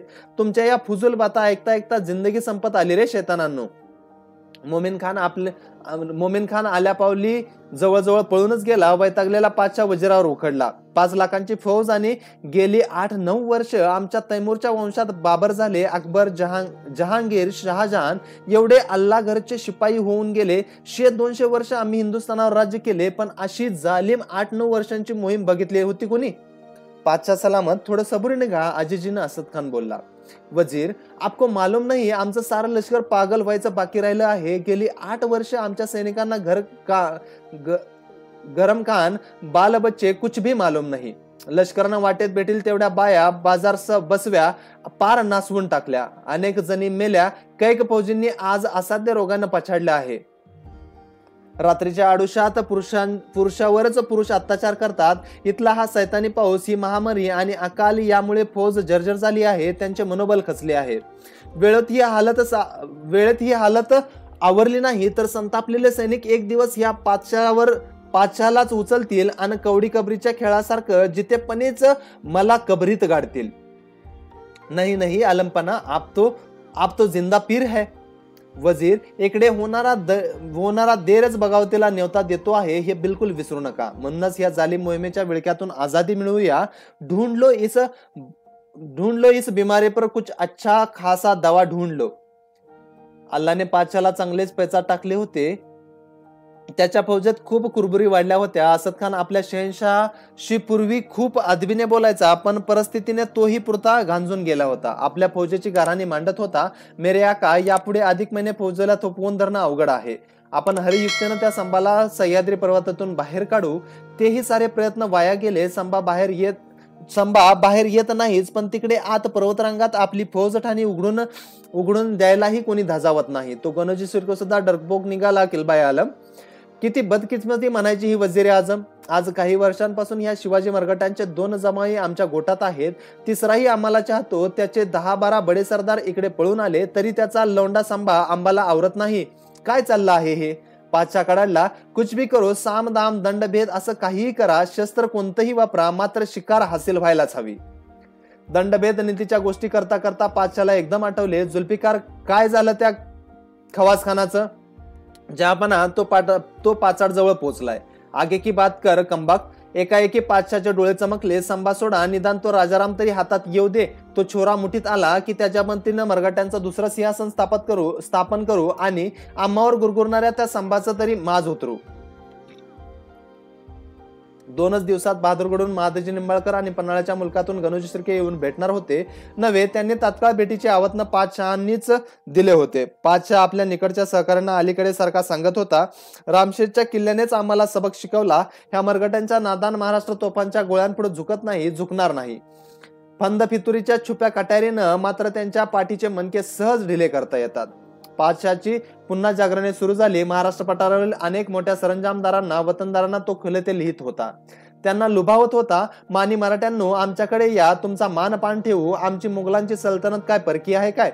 हा आलमगीर तरी तुम्हाला पराया का वाटावा? मनातला अंदेशा झटकून टाका. बाबांनो, या, तुमची पूर्वापार वतन लिहून घ्या. तुमच्या शिवाजीची आणि आमची जाती दुश्मनी होती ती सारी आम्ही विसरतो. शिवाजीचे जमाई राजे ह्या औरंगजेबाच्या गोटात ऐशोआराम भोगतायत. निंबाळकरांना आम्ही बहादूरगडची ठाणेदारी दिली आहे, जिथे आमचे जनानी सामान, रसद, मोठमोठे बारूदखाने आहेत. त्या अव्वल ठाण्याच्याच महादजीला आम्ही ठाणेदार बनवला. महाडिक, जेधे, माने, जगदाळेसारखे अनेक नेक मराठे, अनेक गावचे देशमुख, देशपांडे, सारे हुशार बंबनही इकडे सुखानं आले आहेत. तो शिवाचा पूर संभाज का सरफिरा निघाला तेच कळत नाही. हवं तर त्यालाही बेचाराला घेऊन या, प्रेमानं जिंकावा, तातडीनं पकडा, पण इकडे घेऊन या. नाहीतरी मोगलांची सल्तनत काय आणि तुमचं स्वराज्य काय, हम सब एक है. बहादूरगडाहून महादजी निंबाळकर आले. त्यांनी पातशाला एक सुंदरसा नजराना पेश केला. त्यांची गोळीबंद प्रकृती, रुंद खांदे, बळकट गर्दन असे रुबाबदार व्यक्तिमत्व पाहून पातशा खूप प्रसन्न झाला. अत्यंत आदरानं आपल्या गुडघ्याजवळ झुकलेल्या महादजीची मुंडी स्वतःच्या हाताने वर करत पातशा बोलला, महादजी, तुझं तकदीरच उघडलं म्हणून समज. बहादूरगडची ठाणेदारी करण्यापेक्षा तुझ्याकडे रायगडाचं सिंहासन देण्याचंच आम्ही मक्रूर केलं आहे. जहापना, त्या रायगडच्या डोंगरापेक्षा आपल्या पायाजवळची जागा खूप पवित्र आहे. महादजी, अरे मोठी फौज देतो तुझ्या मदतीला. शिवाजीचा जावई रायगडावर फौज घेऊन चालला आहे, ही खबरच किती बहादुरीची ठरेल. महादजीने पातशाचे पाय पकडले. अशी बहादुरी आपल्याच्याने जमणार नाही अशी स्पष्ट कबुली दिली. तो कळवळून बोलला, हुजूर, आपल्या गोटात राहूनच मी तिकडची कामं पार पाडतो. ती कशी? महादजीने महाराष्ट्र पठारावरले अनेक सरंजामदार मराठ्यांना खलिते लिहिले होते. त्यांच्या नकला पातशाला दाखवल्या. वाडीच्या खेम सावंतांना त्याने लिहिले होते. औरंग पातशाह बहादूर म्हणजे या सम आहे. त्याने गोळकोंडा बुडवले. त्याच्याकडे विजापूरकरांच्याही नाकातोंडात पाणी गेले. आता त्याच्या तलवारीपुढे पापी गर्विष्ठ संभाचेही जहाज बुडणार आहे. म्हणून ह्या खानदानी मराठ्याची, महादजीची, शिवाजीच्या जावायची तुम्हा सर्वांना कळकळीची विनंती आहे. या आपल्या औरंगजेब पातशाच्या सेवेत दाखल व्हा. तुमच्या 7 पिढ्यांचे कल्याण करा. प्रत्यक्ष युद्धावर जायला महादजी घाबरत होता, त्यामुळे पातशाह थोडा नाराज झाला. पण रात्री त्याने असद खानला गंभीर होऊन सांगितले, गेली अनेक वर्षे मी ह्या दख्खनच्या पिढी देऊन आहे. ह्या मराठ्यांना मी चांगलं झोकलं आहे. सांगा वजीर आझम, या मराठ्यांच्या जाती किती? 96 की 92 अशी काहीतरी बडबड करतात ते. जहापना, नाही असद खान, आमच्यामध्ये मराठ्यांच्या फक्त 2 जाती, एक मांडलिक मराठे आणि दुसरे मर्द मराठे. ज्यांनी पूर्वापार आदिलशाह, निजामशाह असा कुठला ना कुठला धनी शोधला आहे, त्यांच्या मदतीनं आपली वतनं, वाड्या, गडे, संस्थानं टेकवीत शान शौकेत नेहमीच जिंदगी गुजारली आहे, ते सारे मांडलिक मराठे. आणि ज्यांनी उन्हा पावसात आपल्या वतनासाठी नव्हे तर देश धर्म के खातीर जिंदगी दाव पे लगाई, वो मर्द मराठे. हा शिवा आणि संभा हे ह्या मर्द मराठ्यांचेच सरताज आहेत. जहापना, जे आपले दोस्त बनले त्यांची तारीफ करण्याऐवजी आपण त्यांनाच दोष देता. वजीर आजम वो काहे के हमारे दोस्त? ते तर वतनाच्या तुकड्यांचे दोस्त, आम्हाला उपयोगी पडतात, ही बाब वेगळी. तो क्या जहापना संभाशी दोस्ती करना चाहते हो? असद खानाने डोळे बारीक करत नेमका प्रश्न केला. वजीर आझम, 1-1.5 वर्षामागेच गोळकोंड्याचा कुतुबशाह आमच्यावर खऱ्या अर्थी कब्जात आला होता. त्याची आणि संभाची खुफिया दोस्ती आम्हाला माहित होती. त्याच्या मदतीनेच आम्ही संभाकडे दोस्तीचा पैगाम धाडला होता. म्हटलं, अशी लाखाची फौज घेऊन ह्या बुढाप्यामध्ये कुठं आणि किती वर्ष भटकत राहायचं? वजीर असद खान औंढा गिळत विचारू लागला, हजरत, काय मागितलं होतं आपण संभाकडे? त्याचे सारे बडे किल्ले, त्याच्या बदली आम्ही संभाला देणार होतो हवी तेवढी पण मैदानी मुलकातली जागीर. संभानं काय जबाब दिला? काय देणार? पातशाह कडवट सुरामध्ये बोलला. समझोत्याचा पैगाम घेऊन गेलेल्या वकिलावर संभा इतक्या मोठ्यानं थुंकला की वकिलांना बराच वेळ आपले डोळे उघडण्याची धाडस झालं नाही. 2च दिवसात पन्हाळ्याकडून गणूजी शिर्के आले. त्यांनी आल्या पातशाचे पाय धरले. घरची वडीलधारी मनुष्य भेटल्यावर त्याच्या गळी पडावे, आपल्यावरच्या अन्यायाचा पाडा वाचून दाखवत मन रिते करावे, तसा बराच वेळ गणूजी बोलत राहिला. त्याला बोलते करत पातशाह खूप चलाकीने माहिती काढत होता. पन्हाळा, विशाळगड, मलकापूर, कराड, पाठीमागच्या सह्याद्रीच्या खिंडी, रानवाटा अशा अनेक गोष्टींबाबत विचारत होता. संभाजीने कवी कलशाने आपणाला जन्मातून कसे उठवले ही पूर्ण कहाणी गणूजीने ऐकवली. ती नीट ऐकून घेत पातशाह बोलला, गणूजी, तू नेक आहेस, कामाचा आहेस, काबिल आहेस, पण तुझ्याकडे फारशी फौज नाही. पातशाहला माहित असलेल्या बित्तम बातमीने गणूजी चरकला, पण लगेच स्वतःला सावरत तात्काळ उत्तरला. पातशाह सलामत. धनी, तुम्ही न म्हणता तशी पुरेशी लष्करी ताकद नसल्याने हा गणूजी एखाद्याला समोरून समशेरीचा वार करू शकणार नाही, पण माझ्या हातातल्या लांड्या खजिराने मी एखाद्याच्या पाठीत असा घाव घालेन की त्या दणक्यानं एखाद्याचं राज्य सुद्धा रसातळाला जाईल. वा गणूजी, अरे तुझ्यासारख्या नेक बहादर गड्याची निवड निवड आपला जमाई म्हणून शिवाजीने उगाचच केली की काय? पातशाने गणुजीला खास वस्त्रे आणि रत्नालंकरण देऊन त्याचा गौरव केला, त्याच्याशी 2 दिवस मसलत केली. गणुजीला निरोप देताना पातशाने हव्या तेवढ्या वतनाची हमी तर दिलीच, पण मुद्दाम सांगितले, आमच्या शहजादा आजम साहेबांशी तुमचं सूत्र आहेच, पन्हाळ्याकडेच फिरते राहा, काही पैसा अडका हवा तर आजम साहेबांकडून खुशाल मागून घेत जा. फार उपकार झाले पातशा सलामत, फिकर करू नकोस, तू पन्हाळ्याकडे पोचण्याआधी आजम साहेबांकडे आमचा जरूर तो पैगाम पोहोचेल. कविकला शंभूराजांना ती खुशीची खबर सांगू लागले. वेळेला देव पावला म्हणायचा राजन, जिंजीकडून खूप खुशीची खबर आहे. कसली कविराज? हरजिताजींनी 3000 बैलांच्या पाठीवरून इकडे धनधान्य रवाना केले, 15 मागेच चारण इकडे यायला निघालंय म्हणे. उत्तम. शंभूराजांची कळी खुलली, ते मोठ्या समाधानाने बोलले, हरजी शूर तसेच जात्या हुशार आहेत. इकडच्या दुष्काळाने टंचाईच्या गोष्टी ऐकूनच त्यांचे डोळे उघडले असावेत. असं का असे ना, उघडले ते उत्तमच म्हणायचं. 2-4 दिवस मध्ये गेले असतील नसतील, कृष्णाजी कोनेरे शंभूराजे आणि कवी कलशांकडे गडबडीने आले. आपल्या खांद्यावरचे उपरणे झटकत सांगू लागले, खलिता आलाय. आतनीहून दिगोजी निंबाळकरांची खबर फारशी चांगली नाही. शंभूराजाने कविराजांचे डोळे उंचावून कोनेरेंकडे पाहिले. कोनेरे म्हणाले, जिंजीकडून पाठीवर धान्य घेऊन आलेले बैल जतच्या माळावर गेले आणि तेथेच ते रसद पातशाला आपसूक लाभली. पण दिगोजी पंतांनी कळवलंय, बहुत करून चारण वाट चुकून पातशाच्या तळावर जाऊन पोचला असावं. शंभूराजांनी त्यावर काहीच प्रतिक्रिया व्यक्त केली नाही. मात्र लगेचच 2 दिवसात जिंजीहून हरजिताजींचा खलिता आला. धान्य वेळेत पोचले किंवा कसे हे हरकरांकडून लगेच कळवा, असा त्यात मजकूर होता. गोंधळलेल्या कलशाने विचारले, राजन, चुकले कोणाचे, बैलांचे की माणसांचे?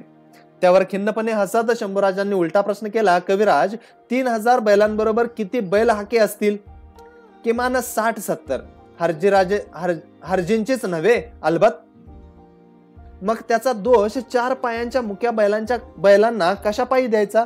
2 पायांच्या मनुष्याच्या मेंदूतूनच निघालेल्या ह्या साऱ्या खोड्या आहेत. म्हणजे आम्ही पहिल्यापासूनच सांगत आलो आहोत ना, आमचे हरजिताजी हे जितके हिम्मतबाज तितकेच हुशार आहेत. अहो, ही नटखट चाल म्हणजे त्यांची भावी गुंतवणूक आहे कविराज. ती कशी?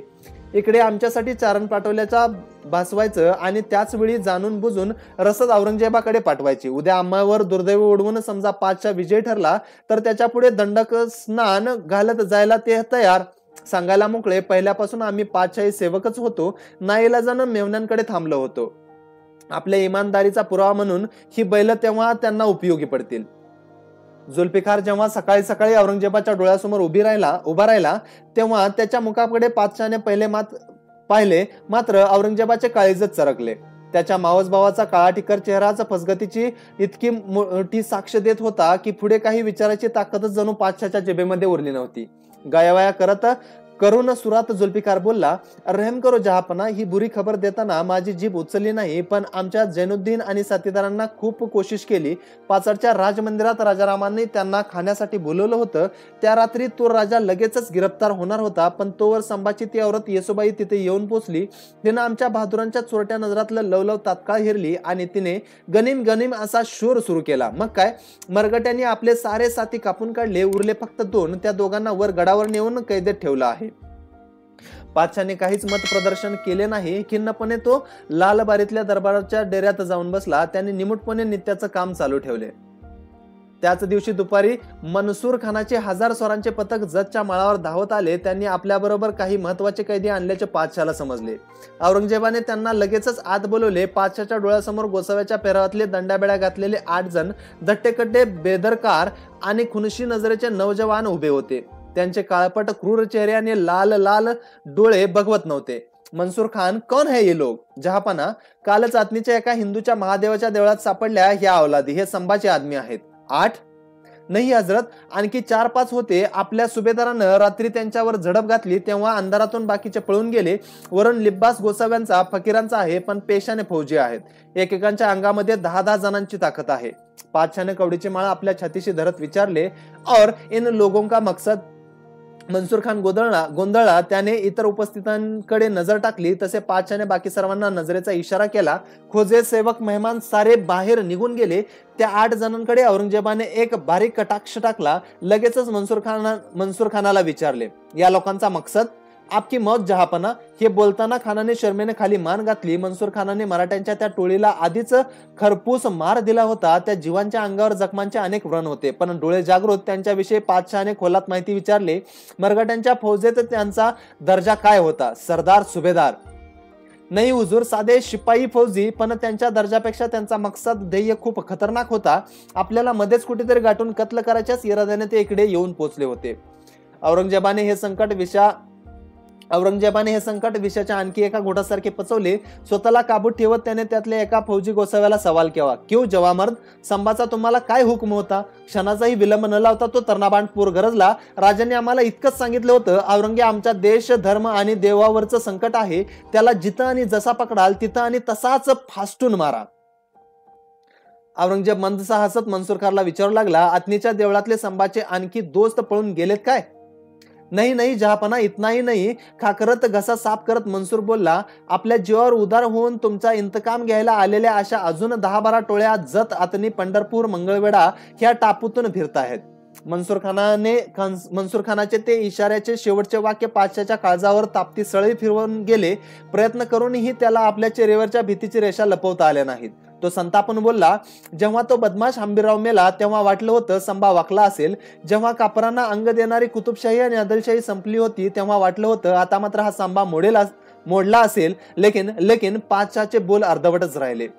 त्या दिवशी पातशाने लालबारीतला आपला दरबार खूपच लवकर आटोपता घेतला. संकटाचे तडाखे मनुष्य एक वेळ सहन करू शकेल, पण काळच त्याच्यावर आघात करू लागला तर मात्र त्याचा स्वतःवरचा विश्वास उडू लागतो. विजापूरची महामारी पचवून 1.25 लाख स्वार शिपाई गमावून केवढ्या हिंमतीने औरंगजेबाने पुढे आगेकूच केली होती, पण त्याच्या नशिबाचे फासे उलटे पडू लागले होते. शहजादे आझम कडून पन्हाळ्याच्या बाजूने कोणतीही वार्ता नव्हती. मराठ्यांनी सरजा खान, शहाबुद्दीन, पोलाद खान, बरामद खान अशा धाडसी योद्ध्यांना तिकडेच रोखून धरले होते. त्यातच राजारामाला पकडण्याचा धाडसी बेत वाया गेला होता. रस्त्याची पंचायत, द्रव्याची चणचण, उत्तरेकडून चंदीचारा नाही. इकडे जागोजाग दुष्काळ, निर्णायक यश मिळत नसल्याने बेकाबू होत चाललेल्या फौजा, उर्मट बनत चाललेला स्वार सरदार, मानसिक दृष्ट्या विचलित झालेली फौज आणि ती कवडी कबरीची खेळ. पातशाच्या मेंदूमध्ये कोणीतरी सातत्याने कवडी कबरीचा जालिम खेळ मांडला होता. पण त्याही पेक्षा आज आतनीहून मनसूर खानाने आणलेले ते कैदी, संभाने इकडे धाडून दिलेल्या बेड्यांची त्यांनी सांगितलेली धोकादायक हकीकत, हा कापरबच्चा आता नरडीवर बसला आहे जणू. पातशा रात्रभर तळमळत होता. डेऱ्याच्या कनाती पल्याड एखादे पान सळसळले, वाराने एखादी काडी वाजली वा बाहेर घोड्यांच्या खुरांचा हलकासा आवाज आला तरी पातशा धडपडून उठत होता. खरेच कोणत्या नदीकाठी आपली कबर बांधली जाईल? आपण आपल्या नडीचा घोट घेण्यासाठी संभाने सोडलेले सैतान नेमके इथे कसे टपकतील? ह्या आणि अशाच भीतीदायक विचारांनी त्याला बावरे बनवले होते. डोळ्यांपुढे हिराबाई, पाण्याविना तडपणारा शहाजहान, रक्ताने माखलेली दाराची मुंडी नाचत होते. दख्खन देशातल्या सह्याद्री छताडावर कोसळलेल्या शिळेसारखा भिवत होता. भल्या सकाळी पातशाला खूप बुखार चढला. उदयपुरी त्याचे डोके धरून बाजूलाच बसून होती. काही केल्या त्याचा बुखार उतरत नव्हता. मात्र तो प्लेगचा बुखार नसल्याचा निर्वाळा हकीमाने दिला तसा लालबारीने निश्वास टाकला. तापाने फणफणत पडलेल्या पातशाच्या कानावर कोणाचे तरी शब्द पडले. मुकरब खान पलीकडे सांगोल्याजवळ आला आहे. पातशाने त्याच्याकडे तातडीने हरकारे पाठवले. दुसऱ्या दिवशी सायंकाळी क्षीण पातशाह आपल्या बिछाईवर पडला होता. कणात खिडकीतून मावळीतल्या सावल्या आत डोकावत होत्या. पातशाने नजर उंचावली तेव्हा बिछाईतेच्या शेजारी मुकरब खान हैदराबादी दिसला. त्याच्या हातात फळांची करंडी होती. आपल्या आजारी धन्याला भेटण्यासाठी तो भरधाव वेगाने येऊन पोहोचला होता. पातशाने त्याला खून केली. उशाजवळ बसून घेतले. मुकरब खानाने काळजीने विचारले, मेरे आका, सर हकीम येऊन गेले की नाही? पातशाने आपल्या मुलायम हाताच्या पंजात मुकरब खानाचा हात पकडला. तो प्रेमाने दाबत पातशा उद्गारला, मुकरब, तूच माझा खरा हकीम आहेस. मुकरब खानाकडे बघता बघता औरंगजेबाच्या दुबळ्या डोळ्यात जान आली. त्याने त्याच्याकडे रोखून पाहिले. बाबळीच्या खोडासारखा उंच, काळसर, काटक, बहिरी ससाण्यासारखे भेदक डोळे असलेला मुकरब खान पातशाची गात्रे कसल्याच्या निर्धाराने फुलून आली. अंगावरचे हलके वस्त्र गळून पडावे तसा आजाराचा अंमल कमी झाला. औरंगजेब बिछाईतीमध्ये उठून बसला. मुकरबचा पंजा लाडाने कुरवळत तो बोलला, मुझे पता है मुकरब खान की. बोलता बोलता पातशाची नजर बाजूला बसलेल्या उदयपरीकडे गेली. शियासतीच्या गोष्टी सुरू झाल्या की बेगमेचं काय, पण अनावश्यक अशा कोणीही तिथे न थांबण्याचा दंडक होता. उदयपुरी बिचारी लागलीच दुसरीकडे निघून गेली. हा मुझे पता है मुकरब खान, सर्व दख्खनी मुसलमान सरदारांमध्ये तू रणगाजी नव्हे तर अल्लाच्या दरबारातलाच शिपाई आहेस. मी तर आपला सामान्य सेवक आहे पातशा सलामत. आता मात्र मुकरब खान खूपच सावध झाला. त्याला अचानक भेटीसाठी बोलवण्यामागे पातशाचा नेमका हेतू काय हे लवकर समजेना. परंतु त्याला अधिक तिष्ठत न ठेवता औरंगजेब बोलला, शेख मुकरब, त्या नरकवासी सम्माने किती उडदंग माजवला आहे. तो कुत्ता किती कमी ना आहे हे आम्ही तुला वेगळं सांगायची जरूरत नाही. त्या कापर बच्च्याच्या बापाला शिवालाही मी पुरंदरच्या तहावेळी जेरीस आणलं होतं. लेकिन आज 9-10 वर्ष हा शैतान ह्या औरंगजेबाला बेवकूफ फकीरासारखा दक्षिणेतून रानमाळ भटकवतो आहे. पातशा मोकळ्या मनाने श्वास घेऊ लागला. बोलता बोलता तो कमालीचा भावविवश झाला. त्याच्या डोळ्यात अश्रू उभे राहिले. गाजराच्या बुंद्यासारखे पातशाचे लाल भडक नाक अधिकच लाल दिसू लागले. तो कळवळून बोलला, मुकरब, कोणत्या जालिम मुहूर्तावर ह्या आजाशी मोहिमेसाठी मी बाहेर पडलो कुणास ठाऊक. मराठ्यांचे अव्वल किल्ले अजूनही पडत नाहीत. तो संबा काही केल्या गवसत नाही. माझे सारे शहजादे नादान आहेत. पोते बेवकूफ ठरलेत. लष्करांचं मनोबल तर खचलंच आहे. आमचं वय झालं. उठता बसता हाडं वाजतात. अल्लाच्या सेवेसाठी टोपा शिवायचं म्हटलं तर नजर ठरत नाही. आता आमच्या लष्करावरही आमचा भरोसा उरला नाही. पुन्हा सह्याद्रीच्या रानाकडे वळायचं या कल्पनेने स्वार शिपाई मनातून घाबरून आहेत. हे हरामजादे कवडीकबरीचा खेळ खेळतायत आणि ह्या पातशाची कबर दक्षिणेतल्या कुठल्या नदीकाठी बांधली जाईल याचा अंदाज बांधतायत. जहापना, लानत है ऐसी जिंदगी पर. मध्येच मुकरब खान ओरडला, 4-5 लाख फौजेचा मालिक आणि हिंदुस्थानचा शहनशाह, अवतीभवती शिपायांचा समिंदर असूनही आपकी आंखों में पाणी, फिर ऐसी शिपाईगिरी किस काम की. त्यासाठीच तर मुकरब खूप विचार करून आम्ही पन्हाळ्याच्या मुलकाकडे तुझी नेमणूक करीत आहोत. आप फिक्र मत करना जहापना. मी आता जाऊन उघड्या मैदानात त्या संभाची कातडी सोलतो. वाटल्यास त्या जंगली बंदराला थे नाचवत आपल्या समोर पेश करतो. ऐसा सैतानी ख्वाब में भी मत देखना मुकरब. अरे बेवकूफ, तो संभा उघड्या जंगात जेर होणाऱ्यांपैकी असता तर गेली 8 वर्षे हा पागल फकीर दक्षिणेत का भटकत राहिला असता. आज माझे खंडीभर सरदार आणि उरलेली 3-3.5 लाखांची फौज कुचकामी ठरली आहे आणि सह्याद्रीच्या पहाडीत राज्य करणाऱ्या शिवाचा तो कुत्रा मात्र दिवसेंदिवस बेरकदार बनत चाललाय. औरंगजेब विचारात बुडून गेला. स्वतःशीच बोलल्यासारखा म्हणाला, सच है, सह्याद्रीच्या त्या घन्या पहाडीवर माझा भरोसा कधीच नव्हता. आज तर माझ्यावर सुद्धा भरोसा उरला नाही आणि 3.5 लाखांच्या माझ्या ह्या लष्करी जत्रेवर तर नाहीच नाही. अरे त्या रामशेठ सारखा एक छोटासा किल्ला काबीज करायला आमच्या हरामजाद्यांना जर 6.5 वर्ष लागत असतील तर त्यांचा भरोसा धरायचा कसा. तो रामशेठ नाशकाकडे एका बाजूला होता आणि रायगड, राजगड, प्रतापगड हे किल्ले तर सह्याद्रीच्या कलेजातच आहेत. तो क्या हुआ जहापना, आपण जाऊ, चला, मी येतो आपल्यासोबत. कशासाठी जायचं आम्ही? आमच्या कबरीची जागा आताच शोधून ठेवण्यासाठी. औरंगजेब पुन्हा काहीसा हताश पण लगेचच समजुतीच्या सुरात बोलला, मुकरब, तू माझ्या सक्का भावापेक्षा मला पार आहेस. म्हणून सांगतो, तो रायगड, तो राजगड आणि त्या गडावर गस्त घालत बसलेला सिंहाचा एक जखमी छावा आहे. हे सैतानी ख्वाब मला रातचेच काय पण दिवसा हलकीशी नींद घेतानाही दिसते. माझ्या डोळ्यांच्या कड्यांना ठसते आणि माझ्या पुऱ्या बदनमध्ये कपकपी सुटते. पातशाची ती केवलवानी अवस्था पाहून शेख मुकरब खानाला स्वतःचीच खूप लाज वाटू लागली. बराच वेळ दोघांमध्ये मसलत सुरू होती. आपले दिल मुकरब पुढे खुले करून शेवटी पातशा बोलला, मुकरब, आता अधिक वक्त न दवडता 15,000ची फौज घेऊन तू पन्हाळ्याकडे निघून जा. पन्हाळ्याकडे? मुकरब खानाने चमकून पातशाकडे बघितले. क्यों? तिकडे शहजादा आजमला मी आधीच धाडला आहे म्हणून? जी हा. त्याची बिलकुल फिकर करू नकोस. त्या दिशेची सारी सूत्र मी तुझ्याच कब्जात देतो. जरूरत पडेल तेव्हा आमचा शहजादाही तुझ्याच हुकुमाखाली काम करेल. असा हुकूम मी आजच सोडतो. ते फरमान घेऊनच तू तिकडे निघ. तुझी दिशा, ध्येय, दिल सब कुछ संभा, सिर्फ संभा. शुक्रिया जहापना. या सामान्य बंद्यावर आपण खूप मेहर नजर दाखवलीत. छातीवर मुठ मारत आणि पातशा पुढे झुकत मुकरब खान बोलला, मीही दक्कनच्या मातीतला कडवा फौजी आणि त्या संभाचा बंदोबस्त करण्यासाठी मी पुरेशी काळजी घेईन. माझी भिरभिरती नजर कापरांच्या कित्येक हालचालींवर राहील. विजेच्या चपळाईनं आणि बाणाच्या वेगानं धावणाऱ्या डोंगर रानावर आदळून उलट्या वाहणाऱ्या वाऱ्यासारखी गेल्या पावली खबर घेऊन येणाऱ्या चलाखेरांची नेमणूक मी त्या रानात करेन. लेकिन पातशा सलामत, और एक मेहरबानी करना. मुबलक खजाना माझ्या गाठीला द्या. बेशक, बिलकुल. एक राज की बात सांगतो जहापना, मरगट्यांसारखी परधार्जिनी आणि लालची जात जगाच्या पाठीवर आढळणार नाही. थोड्याशा द्रव्यापायी ते आपल्या भावाचाही गळा घोटायला तयार होतात. वा क्या फरक है. आलमगीर खूपच खुश दिसला. जहापना, मुर्ग्याबरोबर दाणे फेकावेत तसे मी मरगट्यांच्या मुलकात मुठीने हिरे जवारात फेकणार आहे. खर्च वाढला तर तो सरकारातून मंजूर व्हावा. औरंगजेब खूपच समाधानी पावला. रामशेज पडत नव्हता म्हणून पातशाने द्रव्यलोभाचे अस्त्र वापरले होते. अब्दुल करीम नावाच्या जमीनदाराकडून रामशेजचा नव्या मराठा किल्लेदाराला लाच देऊन वश केला होतो. हजारो तोफगोळ्यांनी जे यश दिले नव्हते ते गद्दारीच्या तीक्ष्ण कटारीने वश केले होते. ह्याच मार्गाचा वापर करायचे पातशाने नक्की केले. भुकेल्या उंटाला वैरान वाळवंटाच्या पल्याड गवताचा ओला पुंजका दिसावा तशी औरंगजेब पातशाला मुकरबच्या निमित्ताने थोडीशी आशा वाटू लागली. त्याने मुकरब खानाच्या डोळ्यात निर्धाराची जळती धग पाहिली. तो कुशीने जागेवरून उठला. शेख मुकरबच्या पाठीवर लाडाने थाप मारत तो बोलला, गाजी, दौलतीची पर्वा करू नकोस. हवं तर निघाल्या पावलीच आमचा अर्धा खजिना हत्तीवर बांधून बेशक घेऊन जा, पण कामगिरी फत्ते कर. बोलता बोलता आलमगीर पुन्हा गंभीर झाला. दीर्घ उसासे टाकत बोलला, लेकिन शेख मुकरब, ह्या मोहिमेमध्ये एका क्षणासाठीही गाफील राहू नकोस. धामधुमीच्या धावतात जंग करणं आणि हुल्लडबाजी माजवून शत्रूची दानादान उडवणं ह्या कलेमध्ये तो दुष्ट संभा माहीर आहे. त्या शिवापेक्षा 10 पटीने तापट आणि त्रासदायक असा हा संभा आहे. काहीही कर, पण ह्या काफर बच्च्याला व्यसन घाल. तेच पुण्य आहे. तीच अखेर अल्लाची बडी खिदमत ठरणार आहे.